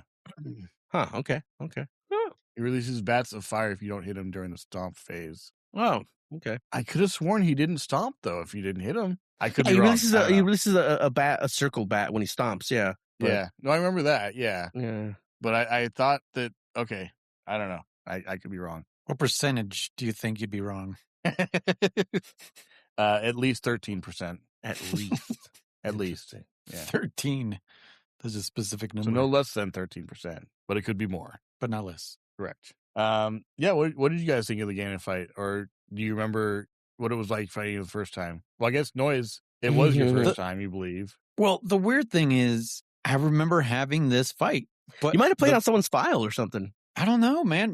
Maybe I was playing with somebody because that was, a thing, right? You play with your friends, you guys hand off dungeons. So maybe, because I certainly remember the fight. That's why I was like, I've definitely beaten this game because I remember that fight. He must have done the other dungeons, yeah. Yeah, we must have been trading off dungeons or some shit. But yeah, I like this Ganon fight. Just fucked off when they were doing the other part. Yeah, maybe.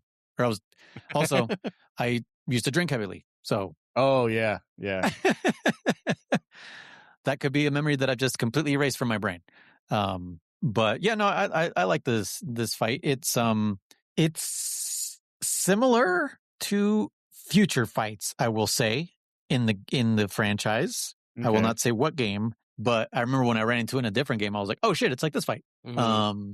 But obviously different attacks and patterns and phases and stuff. But the teleporting thing, definitely the same as this other game that I'm thinking of. But no, yeah. I mean, I don't know what else to say. Yeah, you pretty much described everything. Okay. No, it's definitely a step up. It's a step up to the original Ganon fight, right? And I do. I guess have to compare it to like you said, Chris. It's definitely it feels like you accomplished something this time. Yeah. I guess that's a better term for it. Is that it wasn't necessarily a bad thing that he was easy to beat. It's just like it doesn't feel like that was a good final boss. You didn't earn it. And there's a lot of Nintendo games like that too that were like the journey was a lot harder than the fucking boss, and you're like, that was bro. Yeah, dude. Yeah. It was definitely not an unheard thing. Dude, Super Mario? Yeah. Touch the axe and all shit. You do is get to the end and just, break the bridge and he's dead. Mm-hmm. Okay. Well, the challenge was kind of like getting the guts to like jump through his barrage of fucking that's true, hammers, right? Because that was the thing is like, how do I get through these fucking hammers? And you can only fucking get hit twice. Mm-hmm. In the original Mario, right? If you're big, you get hit once, you're small. Mm-hmm. And let's all admit it, we've mostly made it to Bowser small and just brute force our way through. Like how many fucking people make it to Bowser fucking as big Mario, right? As actual Super Mario. Not a thing that most people do. Well, like I said, you can beat him with the fire flower too, and that's something that I never did as a kid because I never made it there with the fire flower. Right? Yeah. What the fuck? Yeah. So fucking hard. But yeah. So I mean, that's it. That's Zelda for you. Oh, so Chris, you get your little ending credits there. Did you watch them, or did you just kind of move on? Yeah, I watched it. Okay. Anything good happen? Anything that makes you happy? Master Sword's put away again forever. Remember that, Chris. Forever. Okay. We'll never see the sword ever again. Okay. Never again. Nope. Mm-mm. Anything else happen in that cutscene that made you happy? Maybe with your future self. I can think of no. What? Your doppelganger didn't, have a happy ending? Doppelganger? Oh, right. The boy in the forest. Yeah. The flute. His hologram. That's right. And the what say about the bully made a new friend too. Yeah. That one too. Yeah. That was cool. Yeah. But yeah, the Lost Woods boy, he gets a happy ending. He found his way home, and yeah, and the sick boy that gave you his net is better again. Mm-hmm. Yep, he's better too. What I assume is a bee in a bottle. and what's his face? The old man is still lost in the woods like an idiot. Oh yeah. He's in a new part of Death Mountain, if you ask me, that needs the hammer. And I'm like, how the fuck did you get there, old man? But whatever, Yeah, that's right. That's right. He was walking right past that area. It's like, so an old man that's, barely can travel or whatever got through there. But me, Link, a young hero, can't get, exactly like you were saying. Like, it's small enough for me to hammer, but I can't just jump over it. Yeah, but this guy, he has a hammer for all we know, man. He just didn't want to share it with us. Yeah, I guess so. Yeah. Like, this is my hammer. You have to get your own. Yeah. Game devs told me. That's one thing I always kind of felt was ridiculous about most games, right? Where it's like, hey, can you go do this task for me or whatever? I can't get to blah, blah, whatever. And then on your way or at the other end of, this treacherous fucking path, there's just these people that are there. And you're like, but how the fuck did you get here? Like, you don't have, say, like my hook shot or whatever. Like, what the fuck? Like, you don't have the divine blessing of the gods and blah, blah. Yeah. And you're like, but they're just chilling there, Yeah. Yeah. Why the fuck didn't that guy send you to get the thing? You're already here. You beat me here somehow. Right? All you had to do was come back. That's the easy part. Yeah. But yeah, no. So yeah, that's a Link to the Past for you. I would have to say that I'm pretty sure this is going on top of your list as of right now, right, Chris? Yes. But it's still close with Zelda 1, I think. Okay, it's a close one for you. Okay. Yeah. I like this one a lot too, but yeah, Zelda 1 for sure is definitely this is a more question for me then, I guess. Which one do I like better? This one or 1? Oh man, that's hard. I like this one a lot. I don't know. And I like, to everyone who loves this game, I can understand why. I think I get where they're coming from, but there was still so much of this in this game that was like BS. That you and can like say, didn't make any sense. Well, like the half magic thing, that's so dumb. Like, and this, like, had I not seen you do the boomerang thing, I wouldn't have figured that out. So there's like so much of this that like is hidden behind obscure or like, how would you figure that out stuff? Yeah. Like, it just, I don't know. No, I guess I get it. I 100% get it. There's enough quality of life changes, improvements, I should say, quality of life improvements that made it better. But there was still BS. There was still some bullshit stuff in there. So it's better than Link. It's better than Zelda 1, but not by a whole lot. So the adding the improvement in graphics and items and all that does not factor in for the bullshit. Is what you're trying to say, pretty much. Yeah, exactly. Yeah. Yep. Just because there's more items to use doesn't make it better. And it looks prettier. Yeah, exactly. Fuck, what was I gonna say? Something about shit. What was I gonna say? What about like the music and the sound effects? Oh yeah.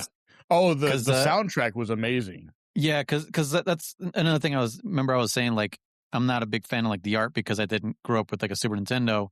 Same thing with the sound for me, man. Like I was definitely on that Sega bandwagon as far as like sounds and music.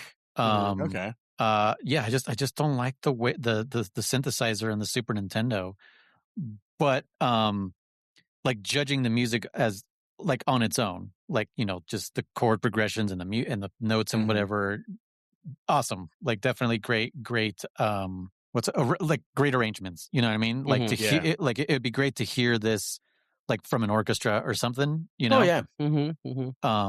Like any like really good soundtrack, like if you could hear that with like real instruments, that'd be fucking dope. Like could you imagine hearing like Mega Man in like all its glory if it wasn't fucking just like this little 8-bit soundtrack? Like I would love to hear the soundtrack with real instruments. Yeah, like I said, this one to me is 100% like the Mario Brothers 3 of the Zeldas, right? It's the one that, I mean, it sucks it was on a different system, but they took a lot from the first one and said, here's where we need to improve. Like I said, if they were able to have done something like this Zelda 3 for Nintendo, I wonder what it would have looked like, I still kind of think about that. But yeah, it's definitely a great game. It was my favorite for many moons until Ocarina of Time, so that's where I stand on it. So yeah. No, I especially like the music in the dungeons. I think it was my favorite. Yeah. I like the boss time music. time. Boss time. Hey, Yeah. no, you know what's funny about that noise is that I Mhm. was thinking about it. It's the same fucking song from fucking Metroid. Dun dun What? dun dun dun. Super Metroid. Sorry, Super Metroid. Not base Metroid. Well, you just proved it isn't.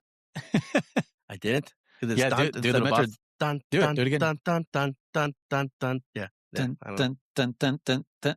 Oh, it's the same chord progression, but yeah, different. Because Zelda, it's like 1, 3, 4, 1, 3, 4, and then Metroid was, what was it again? It's very similar. Dun dun dun dun. I don't know.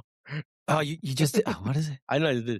I know. You can. What I'm trying to say is like they're very similar. I'm not saying it's the same, like sound. Yeah. No, you're right about it's like using the same notes with Mhm. almost What do the they smell same like, kind of German? beat. Shut the fuck. What do Metroid smell like? Oh, The Metroids music. definitely smell like salmonella. Definitely. What? But why? 'Cause they're They would smell more like jellyfish? marine life. Yeah, they would smell more like marine Yeah. life. So it smells like more like fish. No, they're green. Green is the smell of salmonella. Not all Metroids are green. I guess. That's Metroidist.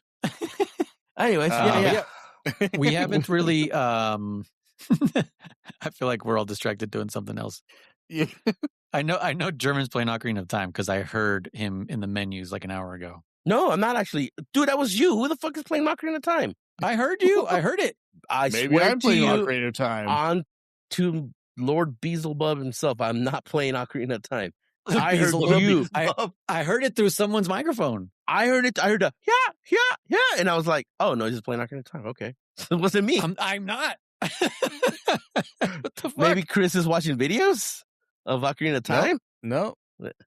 I heard it, and But it I wasn't looked it over, too. and your mic was hot. But it's not me though. I swear to God, it's not me. What the fuck? I is heard going button on? mashing, but I don't know who it was from. Yeah, I heard the button mashing too. I thought it was you, fucking noise. Oh, the button mashing is me. Yeah, but I'm not playing Okay. Ocarina of Time.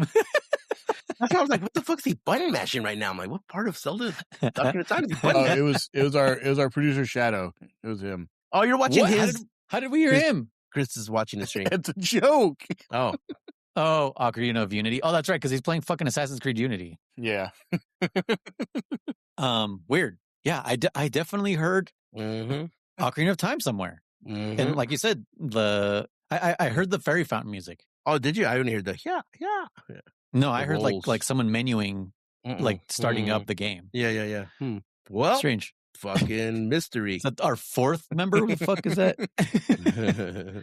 There's only room for three of us, right? We're the Triforce. Yeah. So we didn't really talk about the lore, Oh yeah. right? So what did you get out of this, Chris? What did you understand? Oh yeah, the lore dump it right at the end there. Yeah. Where it's talking about like Ganon had, taken over, and his wish is what caused the Golden World to become the Dark World. Mm-hmm. But then something about he couldn't like complete it or something. Yeah, it gets a little weird. Oh. I don't know. It like that didn't make any sense to me because he wasn't worthy or something. But anyone can come to this world and make a wish, so I don't understand. Like he had enough power to make it a dark world, but he couldn't because like his ultimate wish was to combine the two worlds, right? Something like that. Yeah. And he couldn't do that, but he could make it a dark world. And Well, I think he didn't make it a dark world. It just reflects what's in his heart, which is darkness. okay, yeah. I don't know. It some BS about like plot armor and stuff because you have to do it. Because it said something about like Heart of the cards. or some shit. the more like the harder you wish, basically the stronger the wish the magic is or something. Mm. And so like if you want it more, then it's going to become true. But wouldn't Ganon want nothing more than to rule over everything? So that seems like a pretty strong wish to me. Yeah, I know for sure. Like, yeah, he couldn't. The maidens were his way. The old sages sealed. They're the descendants, right? Yeah, the maidens are Yeah. descendants. Yeah, the old maidens sealed it. I'm sorry, the old sages sealed the path to the dark world, imprisoning him there. That's what it was, Mhm. keeping him from coming to the light world and maybe finishing his goal. I think that's what it was. And now that the maidens were captured, they made it so that with every minute, pretty much he was getting closer and closer to fusing the two worlds or whatever. I mean, So somebody could have just cast magic missiles the darkness. and attack the darkness. At the darkness in his heart, you know? Yeah. But like, that's fine and everything to say, but there was nothing during the story or during the progression of the game that showed that was the case. Mm-hmm. So to me, it was just a bunch of, oh, here's what happened during the game that doesn't make any sense. We're just going to explain it all right now. Mm-hmm. Like that's, I don't. Yeah, it's like, well, if there was some progression as you're going through the dark world, as you're progressing through the palaces, like it's getting worse, and some areas are being affected in some way. They're becoming stronger enemies or something. That would make sense. That would be like, oh, things are getting worse because Ganon's will is trying to take over. Or this, things are turning for the worse as you progress, but nothing changed. And then all of a sudden, it's like, oh yeah, this is what happened, but we didn't let it happen because we didn't. This is what happened. We didn't let it happen. Well, that's exactly what they were saying, that the strength of the wish determines how strong the magic is. But if Ganon's one wish was to conquer the world and destroy it, I would think that's a pretty strong wish, right? They're not saying how true or how like gallant the wish is. They're saying how strong the wish was. Mm-hmm. They specifically said how strong, not how gallant, not how selfless, how strong. I would think Ganon's wish to rule the world is pretty strong, especially after being locked in the dark world or the golden world or whatever, So like that, to me, that didn't make any sense. That he didn't take over the light world immediately? That he was just stuck there, yeah. Because he apparently had the Triforce. Right, but his one wish is to get out of there, and if he's been there for years, which it seems like... Is he weakened? I was going to say that his wish wasn't to get out of here. It's not infinite wishes. He already made his wish, which was to turn the world dark or something. Was that his wish, though? Because that's what Noise was saying, was just a reflection of what was in his heart. Yeah, that's what I was... I didn't say that. German said that. Because I'm... Yeah. Shadow said it. No, because when they're explaining it to you, they said something about like his wish was to bring the two worlds together, like to...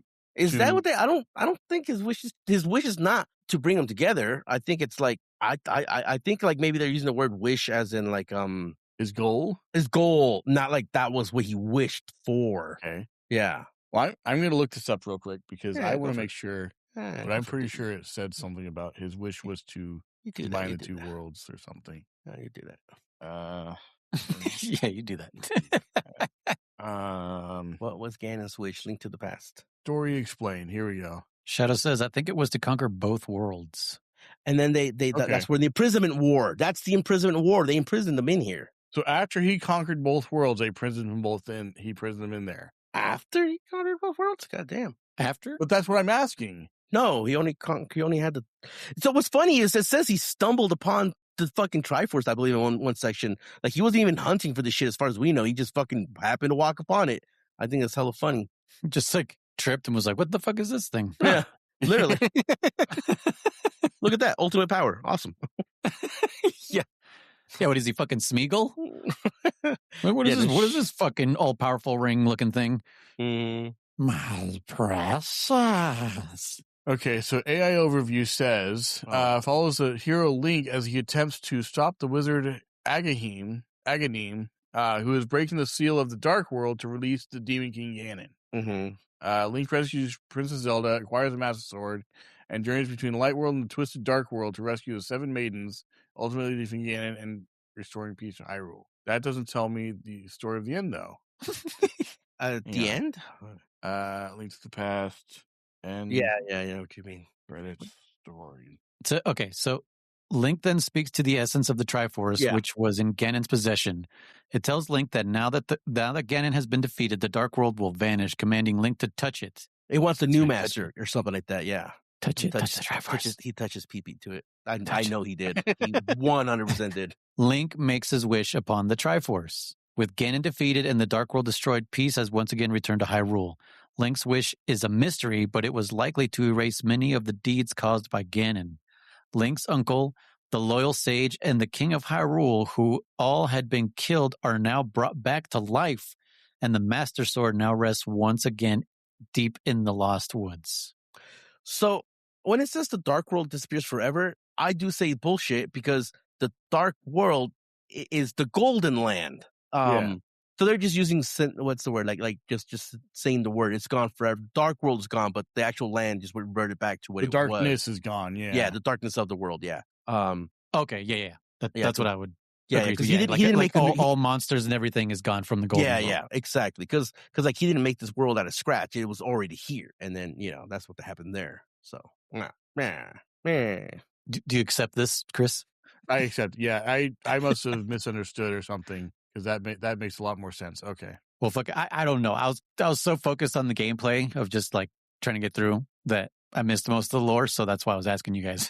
Yeah. And lore's there. Well, they kind of like they had some in the beginning there when you talk to the wise old man, the sage. When he tells you to go get the 3 pendants, he gives you little bits, and then throughout most of the game you don't really get anything else until the very end. No, you get some from each one of the maidens. Each one of the maidens tells you a little bit. Oh yeah, that's right. They tell you how they ate, they made them eat their families and. Shut the hell up. God. And now they're trapped in their own emotions forever. Rage. Except they were the 7 deadly sins. Ooh, that would have been Gluttony. Sloth. Dude, Sloth from Full Metal Alchemist is fucking awesome. Oh man. I know. Such a good fucking he's so good. Villain. I know, right, guys? Wow. Whew. It's good, man. It's good. Just wait. You wait. Just wait. Next year when we finally get to that one, whoever picks it. Yeah. Okay. Well, does it make sense? You get it? Yeah. Play it again. All right, I guess. I dare you to join us on a race. No, I'm sure if I play it again, it'll be considerably easier because I know all the tricks and tips and everything. But especially the Dark Dungeon. Holy crap. 61 deaths in that alone. Jeez. Yeah. No, I this was a good game. I enjoyed it. It's certainly better than 2. Mm-hmm. Although 2 at least had a leveling system. Mm-hmm. But this had, upgrade your sword and everything like that too. So it wasn't terrible. It was better than 2. It was certainly better than 2. 2 is still at the bottom of the list and probably forever will be. But we'll see. We still have the CDI games, so yeah, we do. Which I'm looking forward to those, but I know that they are they have their unique challenges of their own. But there's no way they rank higher, or there's no way they rank higher than 2. We'll see. We'll see. We will cross that bridge when we get there, I guess, as they say. Sooner than you think. But yeah, so I give this game a solid 7 out of 10. Nice. What would you change about it? Well, I think I would give more context clues. Okay. I appreciate that in a lot of the dungeons they have that little thing you can talk to and what's his name speaks to you from the great above and and gives you little hints. That's cool. I wish and maybe I didn't use a fortune teller as well as or as much as I should have. But I wish for some of those other things there were some more little clues, I guess. I don't even know exactly how they would do it, so I can't even really critique it too much. But I just wish there was some little hints or something of what to do, to get through some of those parts. But it really wasn't that bad.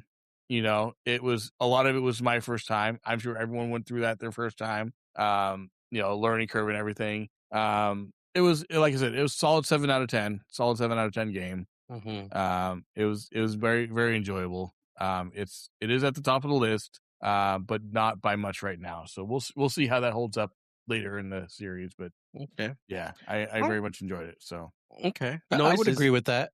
Yeah, maybe not straight up context clues, but maybe more conversations. Yeah. Because it kind of suffers from the same thing as 1 and 2 do, where it's just like obviously there's more scrolling through dialogue in this, right? We didn't have that in 1 and 2. 1 and 2 were just like East Peninsula is the answer or whatever, and you're like, what the fuck does that mean? Same thing with like 2, where 2 was just like, I am error. I lost my mirror. Like, okay, yeah. What do you want me to do about it? Are you asking me to look for it? Yeah. Yeah. Well, and this one, there's more conversations, and it's in its infancy. It's getting there. And I mean, unfortunately, it gets to the point, this series, it gets to the point to where you're just like, I don't give a motherfuck. Just tell me where to go. You're talking too much. Too much. Okay.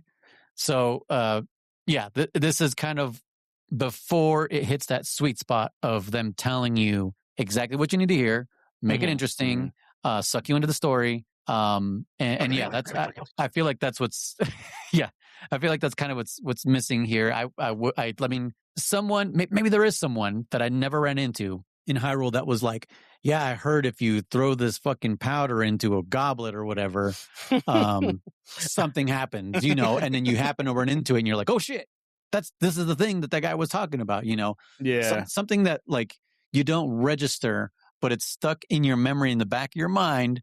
And then you run into it and you're like, oh, that's the thing. Right.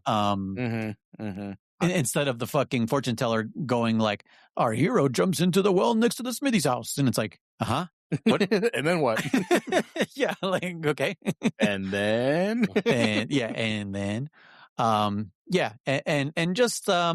we've definitely been spoiled by modern games where, dungeon crawlers and whatever, where you make your way through it and then you find a shortcut to an earlier part of the dungeon or something like that. Like Skyrim is a great example of that, right? Like Skyrim has great shortcuts to like the beginning of the level or from the beginning of level 2 back to where you were.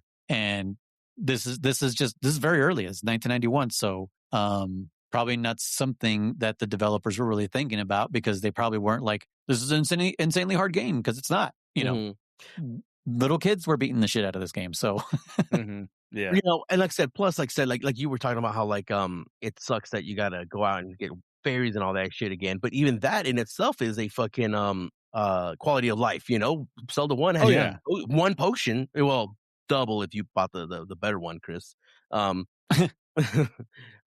you say it like that? I did buy the better one. I thought you didn't. I thought you didn't. My bad. No, I did. Yeah, okay. A couple times I did. Yeah. Oh, okay. Relax, boys. Jeez, okay. man, goddamn. Damn. Why he's so mad about being wrong earlier. Like, did you notice, German, when he was wrong, he didn't even like. I didn't say anything. Yeah. Yeah, he didn't tell us he was wrong. He was just like, huh. All right. He's just like, you gonna tell us what you read, motherfucker? Because if he was right, he would have immediately been like, look, it says right here, right here. Amphibians don't carry salmonella. Ever. They never have and never will. Like, you're an idiot, German. Of amphibians have never you contained. Learn to read. Like he would just fucking drill into you. Oh, man. Now, Noise, is this one better for you than 1, I would say? The quality of lives make it better than 1? Yes. I've spent more time with 1. I need to spend more time with this one. Like what you were hearing me was starting a new game. That's what the button mashing was. Oh, okay. Just to see, like, because that's what I was doing with the other games, right?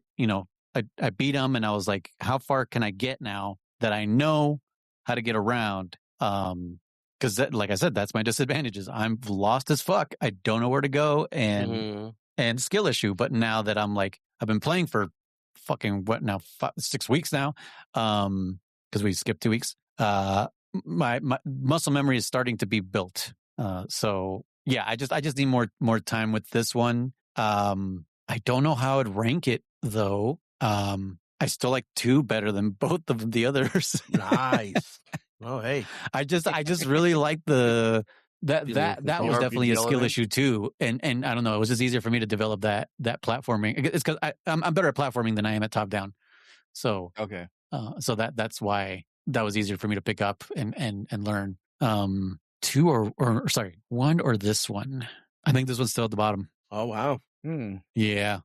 Because I was gonna say with one of the things you had issue with was kind of like the half grid system. That did suck, if I remember correctly. And this also suffers from that. Where like if you're trying to pick up a pot, I had it a lot. Where if you're trying to pick up a pot and you're just slightly off, it won't work. Really? Yeah, I didn't have problems with that. You'll do the Pegasus boot instead. Yeah. Yeah. But well, you don't have to hold it. I had that to pick up a pot. Just tap. Oh, yeah. Yeah. But I had that problem a few times. Was if you're trying to pick up a pot or something and if you weren't aligned just right, or like even moving the statues and stuff like that, if you weren't aligned just right, it won't work. So yeah, but most of my problems was swinging the sword correctly in this one, right? Because it's like German was saying, you can't block these motherfuckers who have melee weapons, and it's like, why do I even have this shield? And you have to swing at them. Usually, always from like the top or from their left, or I think it's from their left, right? Because everyone holds everything on their left hand. Oh, your left. Yeah. Your left. You have to hit them on your left. Yeah. Because that's their weak point is their right side. So it's just like, I don't know. I need a little bit more time. They're teetering for sure. One and this one are kind of like, kind of same. I just really love the dungeon music from one, dude. It's just fucking same but different. Epic, man. Do do do do do do do do do do do. And you hear it every single one except the last one. I don't even remember what the fucking Ganon's tower music sounds like. Dun, dun, dun, bum, Oh yeah, bum, bum, bum. That's right. Do do do do. Yeah. Oh, our producer just said, sorry, I was streaming, so I couldn't talk much. But to answer Chris's question about Ganon's wish, a tree tells you this. Surprisingly, the Triforce created this world to fulfill Ganon's wish. What is Ganon's wish, you ask? It is to rule the entire cosmos. Don't you think it might be possible with the power of the Triforce behind you? What? So the Triforce created this world to fulfill Ganon's wish? Yeah, it makes him stronger. A tree tells you this? Oh, in the Dark World? Yeah, one of the transformed people. Oh. The Triforce created the Dark World. Yeah. To fulfill Ganon's wish. So then it's not the Golden World transformed into the Dark World? I thought it was, yeah. So many people are yelling at us at the radios right now. At the radios? Yeah, because again, in that situation, I don't understand. We're on Sirius XM. It is the Golden World, but it created it to the Dark World to fulfill it. It changed it to Dark World to fulfill it. Okay. So all he wanted was to change the Golden World to the Dark World. Is that was his wish? No. He wanted to conquer the entire cosmos, but I guess in order to protect everything else, the Triforce was like, "Here, have this," and Ganon was like, "Well, this isn't everything I want. I want everything else. Like you just gave me my own world. So the Triforce, also the real world." So the Triforce is essentially sentient then, and can decide whether or not it wants to grant a wish or how it grants that wish. It. Yeah, I guess. I mean, the Triforce is definitely it's a Triforce to be reckoned with. It's an item and essentially the Triforce is a genie. Yeah, and depending on how you word your wish, it could twist that and do what it wants. If Zelda or if Link had wished slightly off, things would be very different. Is that what you're saying? Yeah. Or it chose his side because he's good and it aligns with his beliefs or something. Maybe. Yeah, I don't know. Look, we're gonna find out that these games are not worsely written than the Metal Gears. All right. So just wait. Yes, are they worse than are they worse than Kingdom Hearts? Oh no, I don't think so. I don't think so. That's a good one. I don't think so, dude. No, I mean this series contradicts itself and what's the other word? Retcons a bunch of shit. But like Kingdom Hearts is like one of those where it's like it's just making it complicated for complicated's sake. Yeah. And Metal Gear and Zelda, like I said, they make changes and contradict because they're trying to make things fit together that they didn't think about beforehand. Yeah. No, and like you were saying, Zelda takes across many different games, and by games, I mean like timelines and eras, versus Kingdom Hearts, for the most part, it's taking place like over the course of one timeline, and like maybe like a base game takes place in the course of like maybe 5-6 years worth, and yeah, you're talking about the main three. Oh, okay. What, Chris? Yeah. The Sora games, yeah, Sora, because then you get into he's also in Chain of Memories. I know, and that's still based. So what I'm trying to say is non-base game talks about the Keyblade Wars and the Master of Masters, and that's a whole nother beast, bro. That's a whole nother thing there, dude. Yeah. Okay. Oh, by the way, did you know I've done this before? Because I wanted to know. When you defeat Ganon, you can fall off and you'll have to fight him again.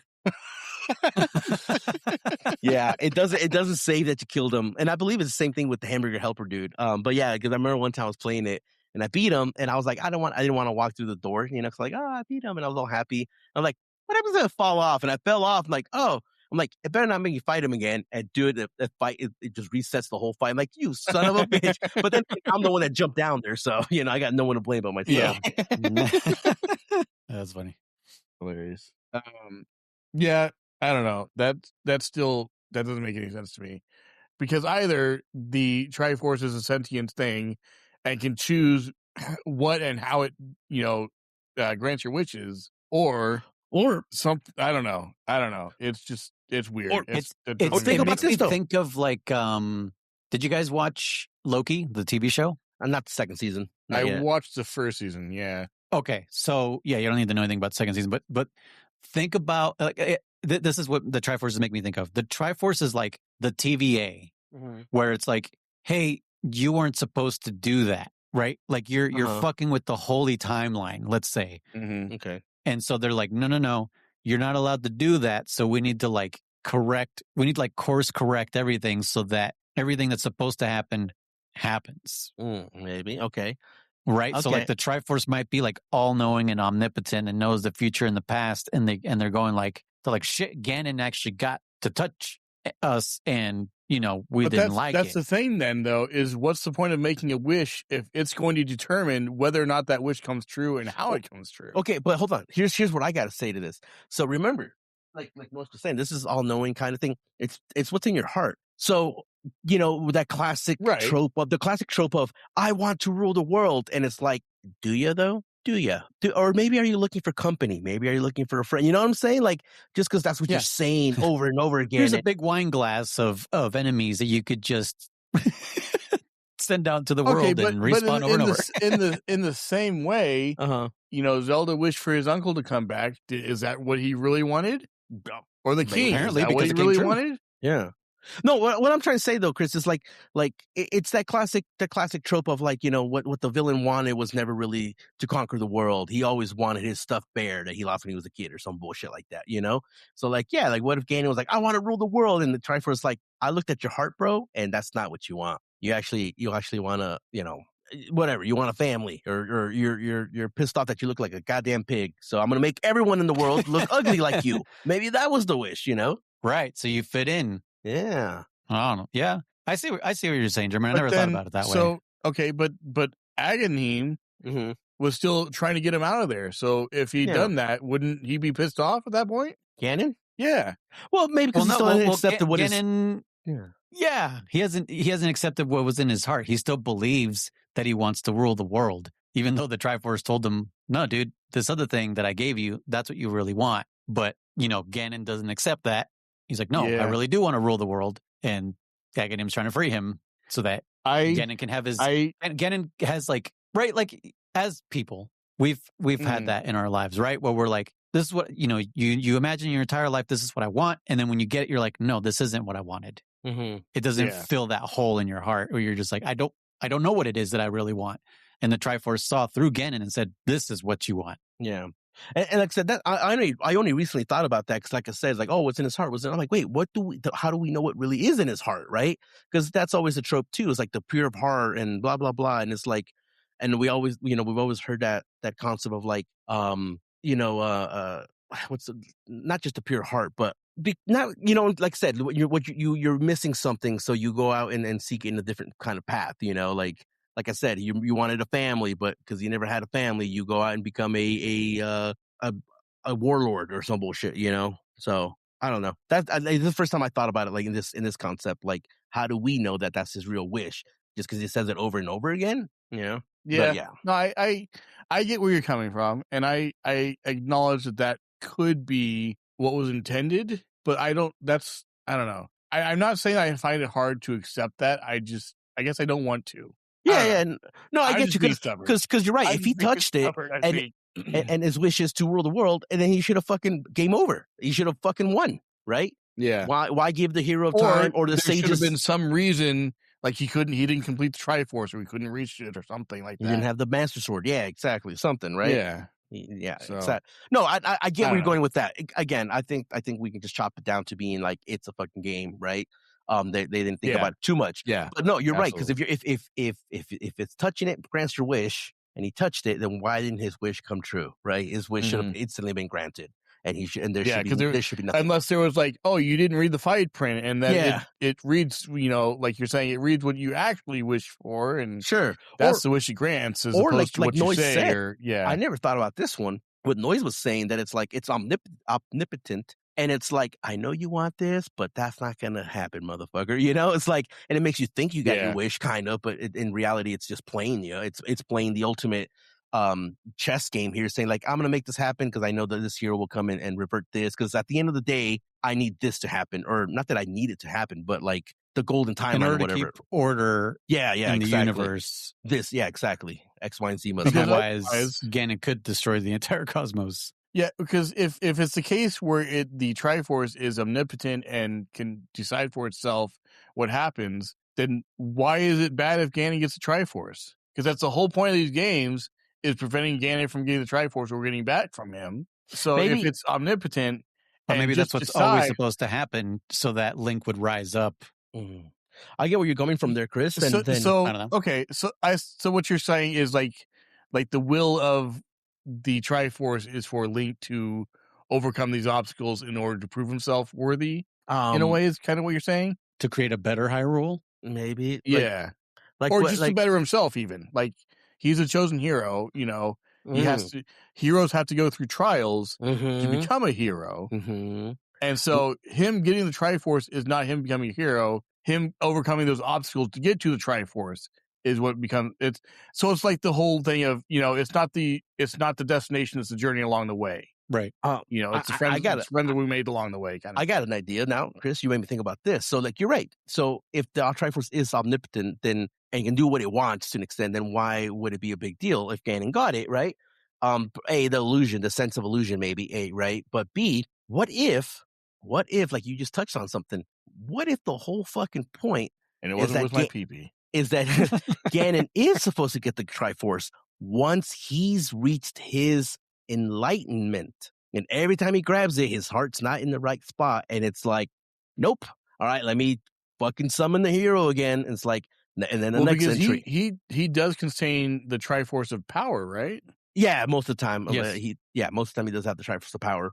But that's what I'm trying to say. Is like that's kind of a cool concept to think about. That it's like, what if Ganon is like kind of like Marvel's Doctor Doom? Doctor Doom in some alternate universe is 100% correct, and I don't remember how. I think he talked to like the Wakanda Panther or some shit like that, and the Panther said like, oh, like, yeah, if Doctor Doom rules the world, it will be peaceful. Like there will be fucking a utopia, and people are like, how? It's like, don't know, it just will be, so what if like, yeah, like if Ganon was under the right circumstances with his heart finally in the right place of like, hey, I don't need to rule the world, I'm actually trying to help people or some bullshit, whatever the fuck it is, the Triforce would then, maybe that's just it keeps repeating itself, allowing him to get close to it, because they say, is this the one where he fucking finally, nope, not the one, is this the one, nope, not the one, Interesting. Yeah, I kind of see that too. Yeah, I've never analyzed a Zelda no this hard, dude. I've never actually thought about it. And this is just the first one that really gets. I don't think game theory analyzed Zelda this much. No, you're right. This is the first one in the chronological release. Is that's like, hey, there's some actual like lore going on. Like the game manuals gave you some lore, 2 gave you way more. And this one's like giving you like a shit ton more. But yeah, to me, Zelda games were always just like, you're the hero, Zelda's in trouble, defeat the evil, right? Like it was always just that, and the story was there. I understood the story, and I was just like, okay, done, cool, that was a good one, right? But yeah, no, never even thought about like, oh yeah, the Triforce could be fucking sentient, because like, why did it not completely grant his wish? Oh, maybe because that's not what's really in his heart. Like I never fucking thought about any of that shit. No. Yeah. I wonder if Nintendo thought about that. It's only gonna get crazier from here, because yeah, it does get crazier from here. All right. Well, you guys got anything else on Link to the Past? I did want to ask Chris. So, what's the past here, Chris? Why is it called Link to the Oh yeah, Past? why the fuck is it called that? There was no Well, I time assume the traveling. golden world is just like the past. No, it's a different world. It's the golden world. It's parallel. Yeah. Oh, then I don't know. There was zero time traveling here, Chris. We're in the same boat, Chris. For what is it, 35 years, right? Yeah, for 35 years, no one has known why the fuck is this called A Link to the Past. No, I think it's called Link to the Past because we get the story of That's it. Yeah, so we get of the imprisoning war. yeah, that's it. That's it. That's stupid. But you're just fixing what they screwed up. That's all. Like, That's all. It's a Link to the Past. It tells you. Isn't that what happened in Zelda 1? No, Zelda 1 didn't tell you shit, remember? So No, it did tell you because everyone was living underground because Ganon had taken over. oh yeah, I guess. So, Yeah, that's right. So wouldn't that be a link to the past too? No, because they didn't really tell you why. It's just Ganon, Yeah. Speaking of which, where does this fall in the timeline? Because does Ganon die here? Or did you just imprison him again? What happened here? Took a silver arrow. That's what he took. Right, but he didn't become a fucking sack of meat like he did in 1. Yeah. We know 2 follows 1 for sure. Mhm. Yeah. So where does A Link to the Past fall? That was a very good question. Chris, I think, assumed it was a direct sequel to 2, right? I don't remember. Yeah. What did you think, Chris? Do you remember? I don't know. I don't remember what I said either. Or did you say it was in the past because it's A Link to the Past? I'm going to say this happened before 1. Okay. That's my... So somewhere in between this one and 1, Ganon returned and succeeded? Yeah. Okay. That's what I'm going to say. That's all you got to say about that? Because I know... yeah. I have, like I said, I've seen the theories about how the timeline works and where it all plays and everything. I don't remember most of it, but I have seen it. Mm-hmm. And so I'm guessing this happened before 1. And I know there was one game that has a 3-way split. Mm-hmm. It might have been Ocarina of Time. I don't remember. But yeah, so I'm going to say this happened before Zelda 1. Okay. The timeline. Okay. I like it. Okay. I'll fight. All right. Well, that does it for Link to the Past. The best one. Right, Chris? Sure. So far, yeah. Yeah. And now certainly not we 2, will be moving German. on. I love 2. 2's so good. And that's fine. You can like that. As long as German doesn't say. That was my agreement with Bacon. I mean, he's going to get punched in his phantom dick no matter what, but so our next game is Link's Awakening. Yay. Okay. This one was released on the Game Boy. Mm-hmm. Sorry, hold on. Which version are we going to play? So I want to leave that up to you guys. Not the newest one. No. Because that one does change a bunch of shit. But yeah, I was thinking you guys, if you want the authentic Game Boy experience and want to play with fucking dark green and light green colors, go ahead. Or if you want to play the DX version that was released years later on the Game Boy Color, go right ahead with that. Because the original Link's Awakening was 93 and the Game Boy Color version was 1998. It's only a 5-year difference. And as far as I know, there's not too much. I don't think they changed any content in it. There's one extra item for sure. Is there? Yeah. And it's is it what? Is it like is it like would you say from Death Stranding to Death Stranding Director's Cut? Does it affect gameplay that much? I can, if I remember correctly. I don't think you can get it till like later in the game anyways, so I think it doesn't matter too much. It's color themed, I'll say that much. It's color themed, so you can take a picture and change your camo to whatever you took a picture of. That'd be sweet. No, it took advantage of the color, right? So like, hey, fuck it, let's just add some color in here. Yeah. Yeah, either version is fine. Ooh, that's like, you know what? I might play the original. I haven't played the original forever. I've always done the DX version. I'm looking to see what the item is because I can't think of it. I'm pretty sure I know what it is. I'm pretty sure I'm not mistaken. I could be mistaken it with the Oracle games, but no, I'm pretty sure there's an extra item in the DX version. It looks like it's not just an item, dude. Yeah? Yeah, there's an extra area.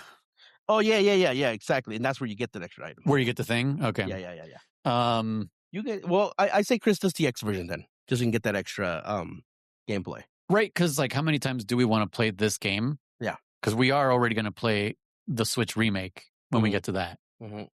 So yeah, I mean, I'm going to play DX. I don't want to play in monochrome. So that's what I recommend as well, Chris, is that you play the DX version on Game Boy Color. All right. As far as Checkpoint, I have no fucking idea. Oh, neither do I, actually. Good fucking question. Have you fucking played through this? Oh, yeah, not in a long time. I've never beaten it. Let's see. You start there, you get that, go there. I'd say Dungeon 2 was a good place maybe to start. Because it looks like there's 9 total. 9? Do you want to do 3 again? I guess we could. I'm trying to remember where the third one's at. Like, it's definitely been a minute for this one as well. I don't know all of it by heart. Oh, second dungeon? Okay, our producer thinks second dungeon is a good place. Yeah, see? Okay. Yeah. Okay. Thinking 2. I said it 2. Yeah, I'm just seeing it. I'm just waiting to be outvoted because, like, yeah, I don't know. Yeah. Second dungeon's good. Then maybe after that we can do like 3 dungeons or something like that. Yeah. Yeah, on one of them we'll probably do 3 dungeons.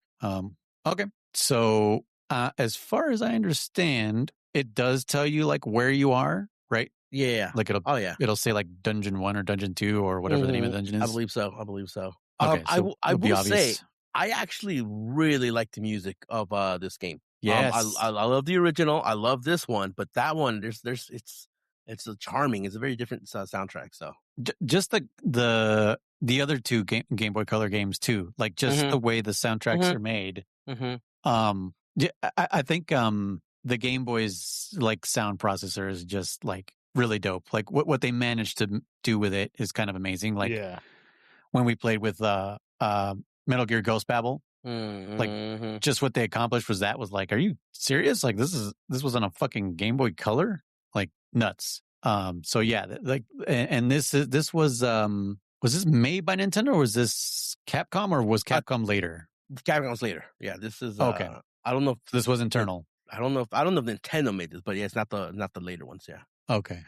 So our producer says, yeah, it says level 1 and the name of the dungeon. Cool. All right, Chris. Well, any theories for this next one? Dude, will it have anything? Will we see Ganon? Will Ganon be there? Yeah, very good question. Yeah, I think Ganon. I'm pretty sure Ganon can be there. He's like, yeah, like I said, I'm 90% sure he's going to be in all the rest of the games. I think the only one he's not in that I can think of is Skyward Sword, and even that I'm not sure because I've never gotten to the end, so I don't know. He could be in that one too. But yeah, I'm going to assume Ganon is in this one as well. Just because every time I've thought wrong, I've been proven wrong. Well, the one time, I guess. I thought otherwise, rather. Shoot. As far as the timeline, I'm not sure. Link's Awakening. Because it sounds like it's earlier in the timeline, but I could be wrong. Yeah, like what does that mean? What is he going to be awakening from? Yeah. So this. I'm going to go on a limb here, and I'm going to say this is the because like I said, I mentioned earlier, there's like 3 different timelines. So I'm going to say this is the start of one of the timelines. Oh, that's my theory. Okay. Now, is the Master Sword going to be in this game, or is it asleep forever? Oh yeah, that's right. Oh yeah, never be used again. Is it going to be there? Yeah, it's going to be there. Okay. All right. I almost think that's one of those things where, like, even if Ganon's not in the game, there has to be a Master Sword. Is my personal thought, I guess. Like, it wouldn't be a Link game without a Master Sword or a Zelda game. Okay, I like it. Speaking of which, will there be another Zelda here? Yeah, I think so. Okay. Because she's also reincarnation, right? I don't know. Okay. Cool. I think you do know. You're just not telling me, but that's fine. Well, we didn't talk about this last Zelda in Link to the Past. Who is she? Some random chick. Who cares? Right? Because we learned that the Zelda in Zelda 2 is the original Zelda put to sleep like 100 or so years ago or whatever the fuck, or 1,000 years ago. Mm-hmm. And the Zelda from Zelda 1 is a descendant of that Zelda. That's why they're all named Zelda. Yeah, because of the sleeping one. So who is this? Who was linked to the past Zelda? Because you're saying that was before 1.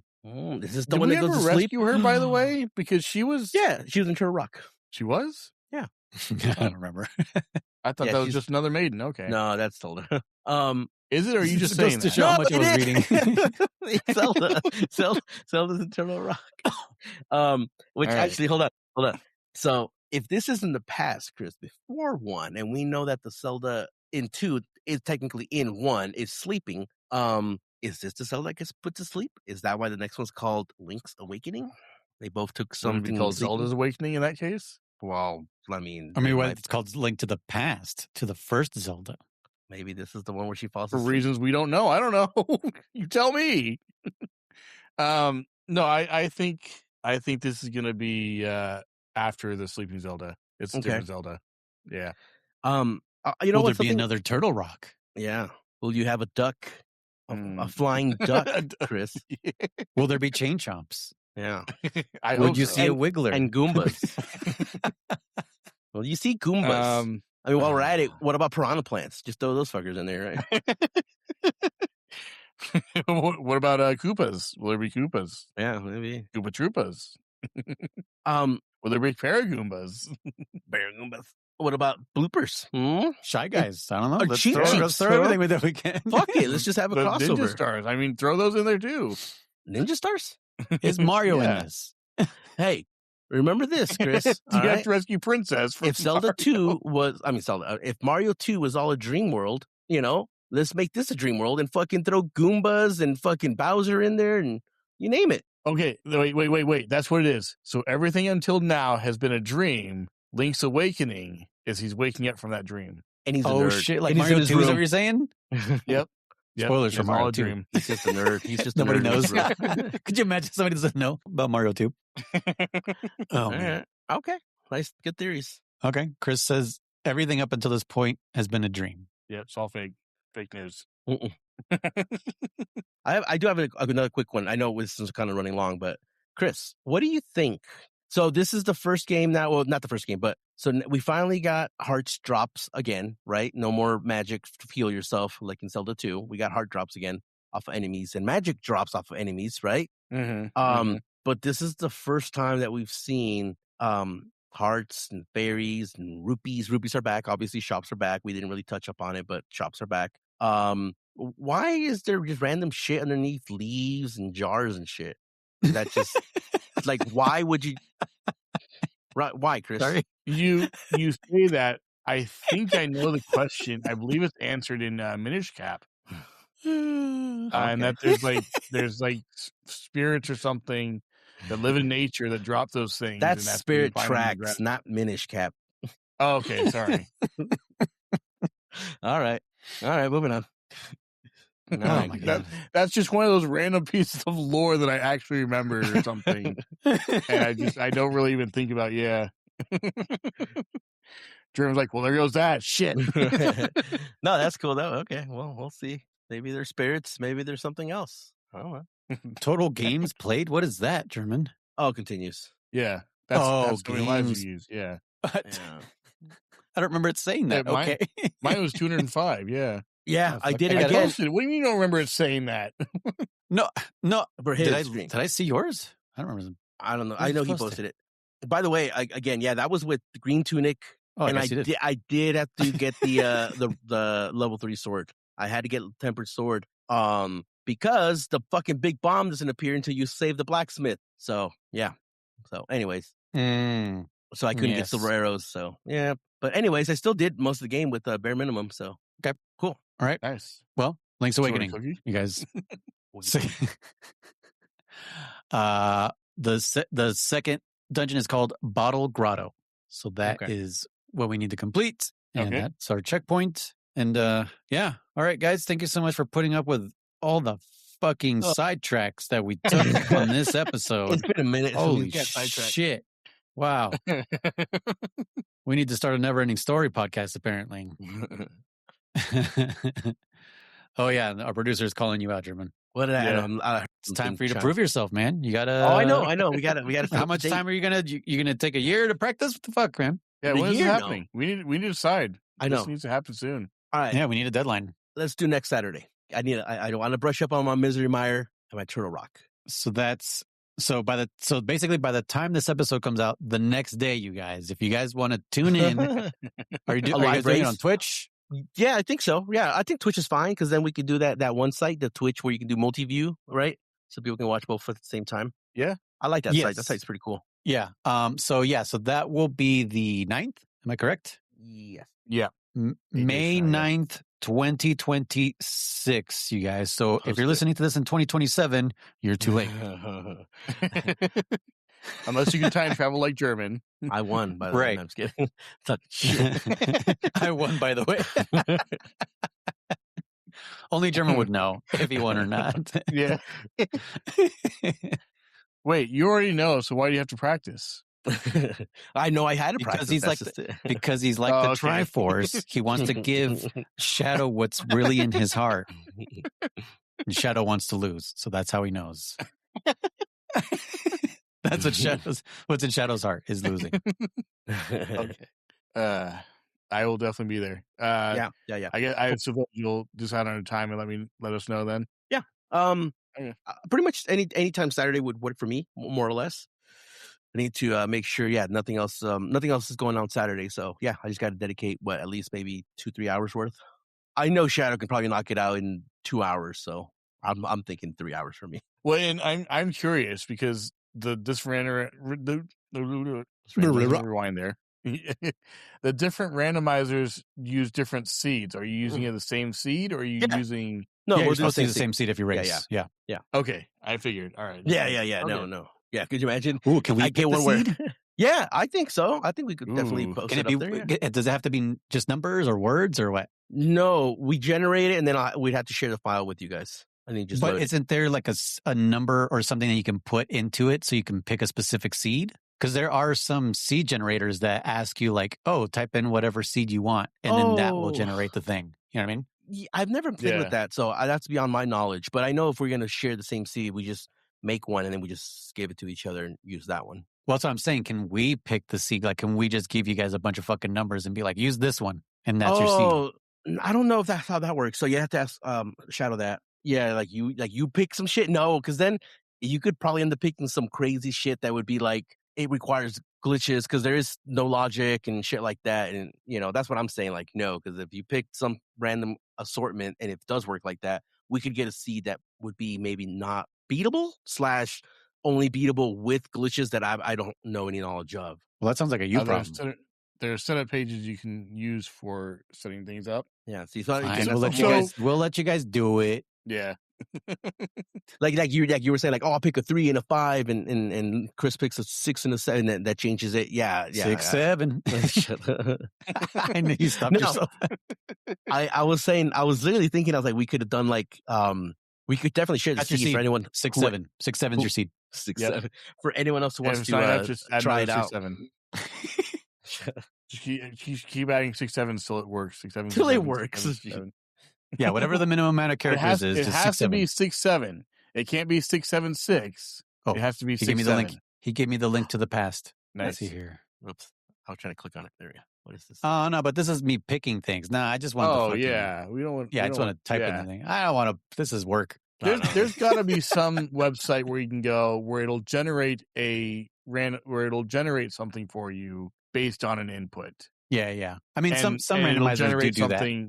Yeah, it'll generate. Well, like Minecraft does. Like, yes, obviously there's when people ask you like, "Hey, what's your seed?"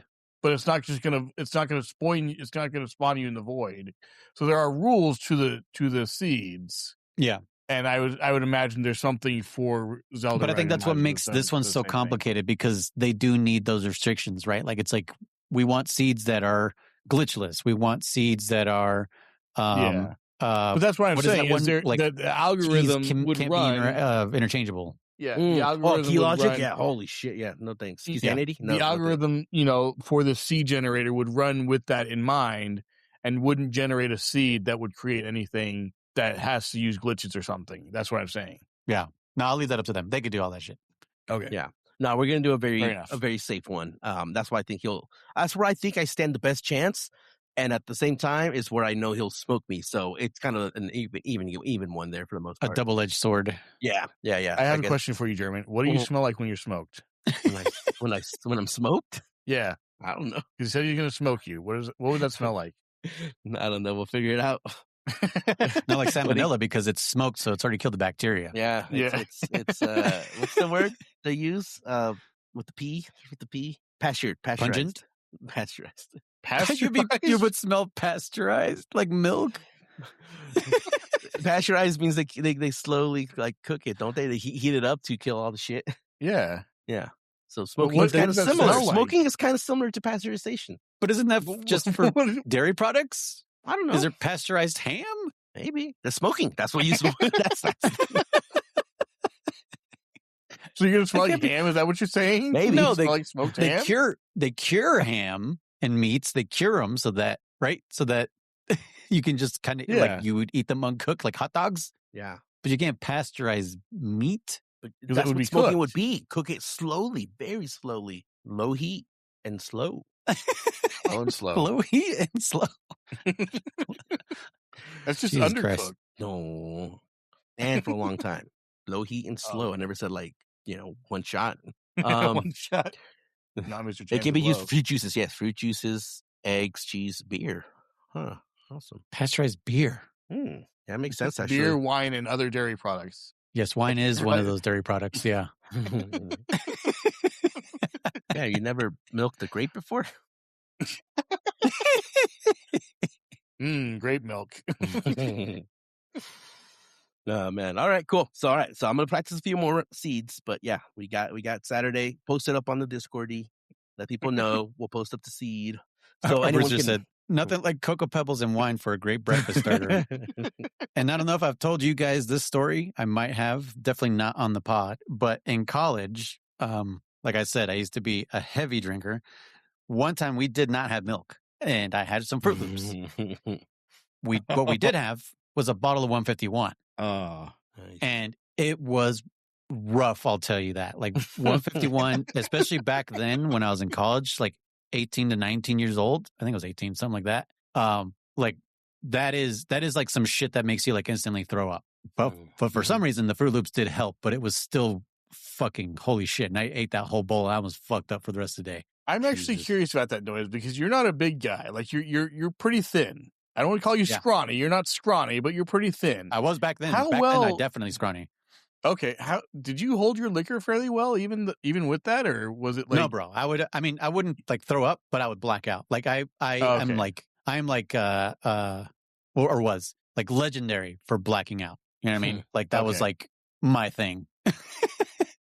It's like I always someone wonder about that, make because him that's- throw up, please, because he is fucked. He's gone. That was my problem. Yeah. And I would have conversations with our landlady who would show up and be like, hey, we're getting complaints. You guys are being fucking loud. And I would have full on conversations with her.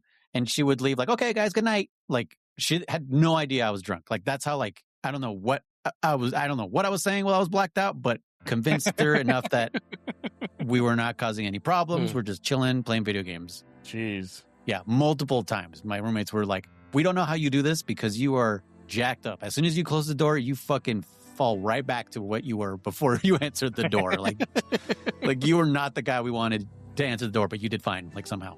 Wow. Like Will Ferrell in Old School when he does that debate where he's just like does like an excellent debate and he's like, what happened? I blacked out.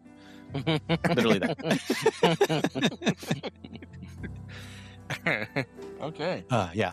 Was not fun to be around. Anyways, Link's Awakening, second dungeon. All right. Guys, we'll see you guys next time. Thank you guys so much for listening to I Have Been Noise. I am Rizer. And I'm DammitKriss. And we'll see you guys next time. Goodbye. Bye-bye. Thank you so much for listening. To write in, send your emails to fans.pixelbenders@gmail.com. For text or voicemail, find us at 209-791-0995. Come join our Discord community and become part of our conversations. You can also find us on Twitch at ContraG1, at DammitKriss, and at Noise1TTV. If you want to hear these recordings live or gain early access to episodes, support us on Patreon for as little as $1 a month. Also, make sure to check out our other podcasts. All links can be found in the description below.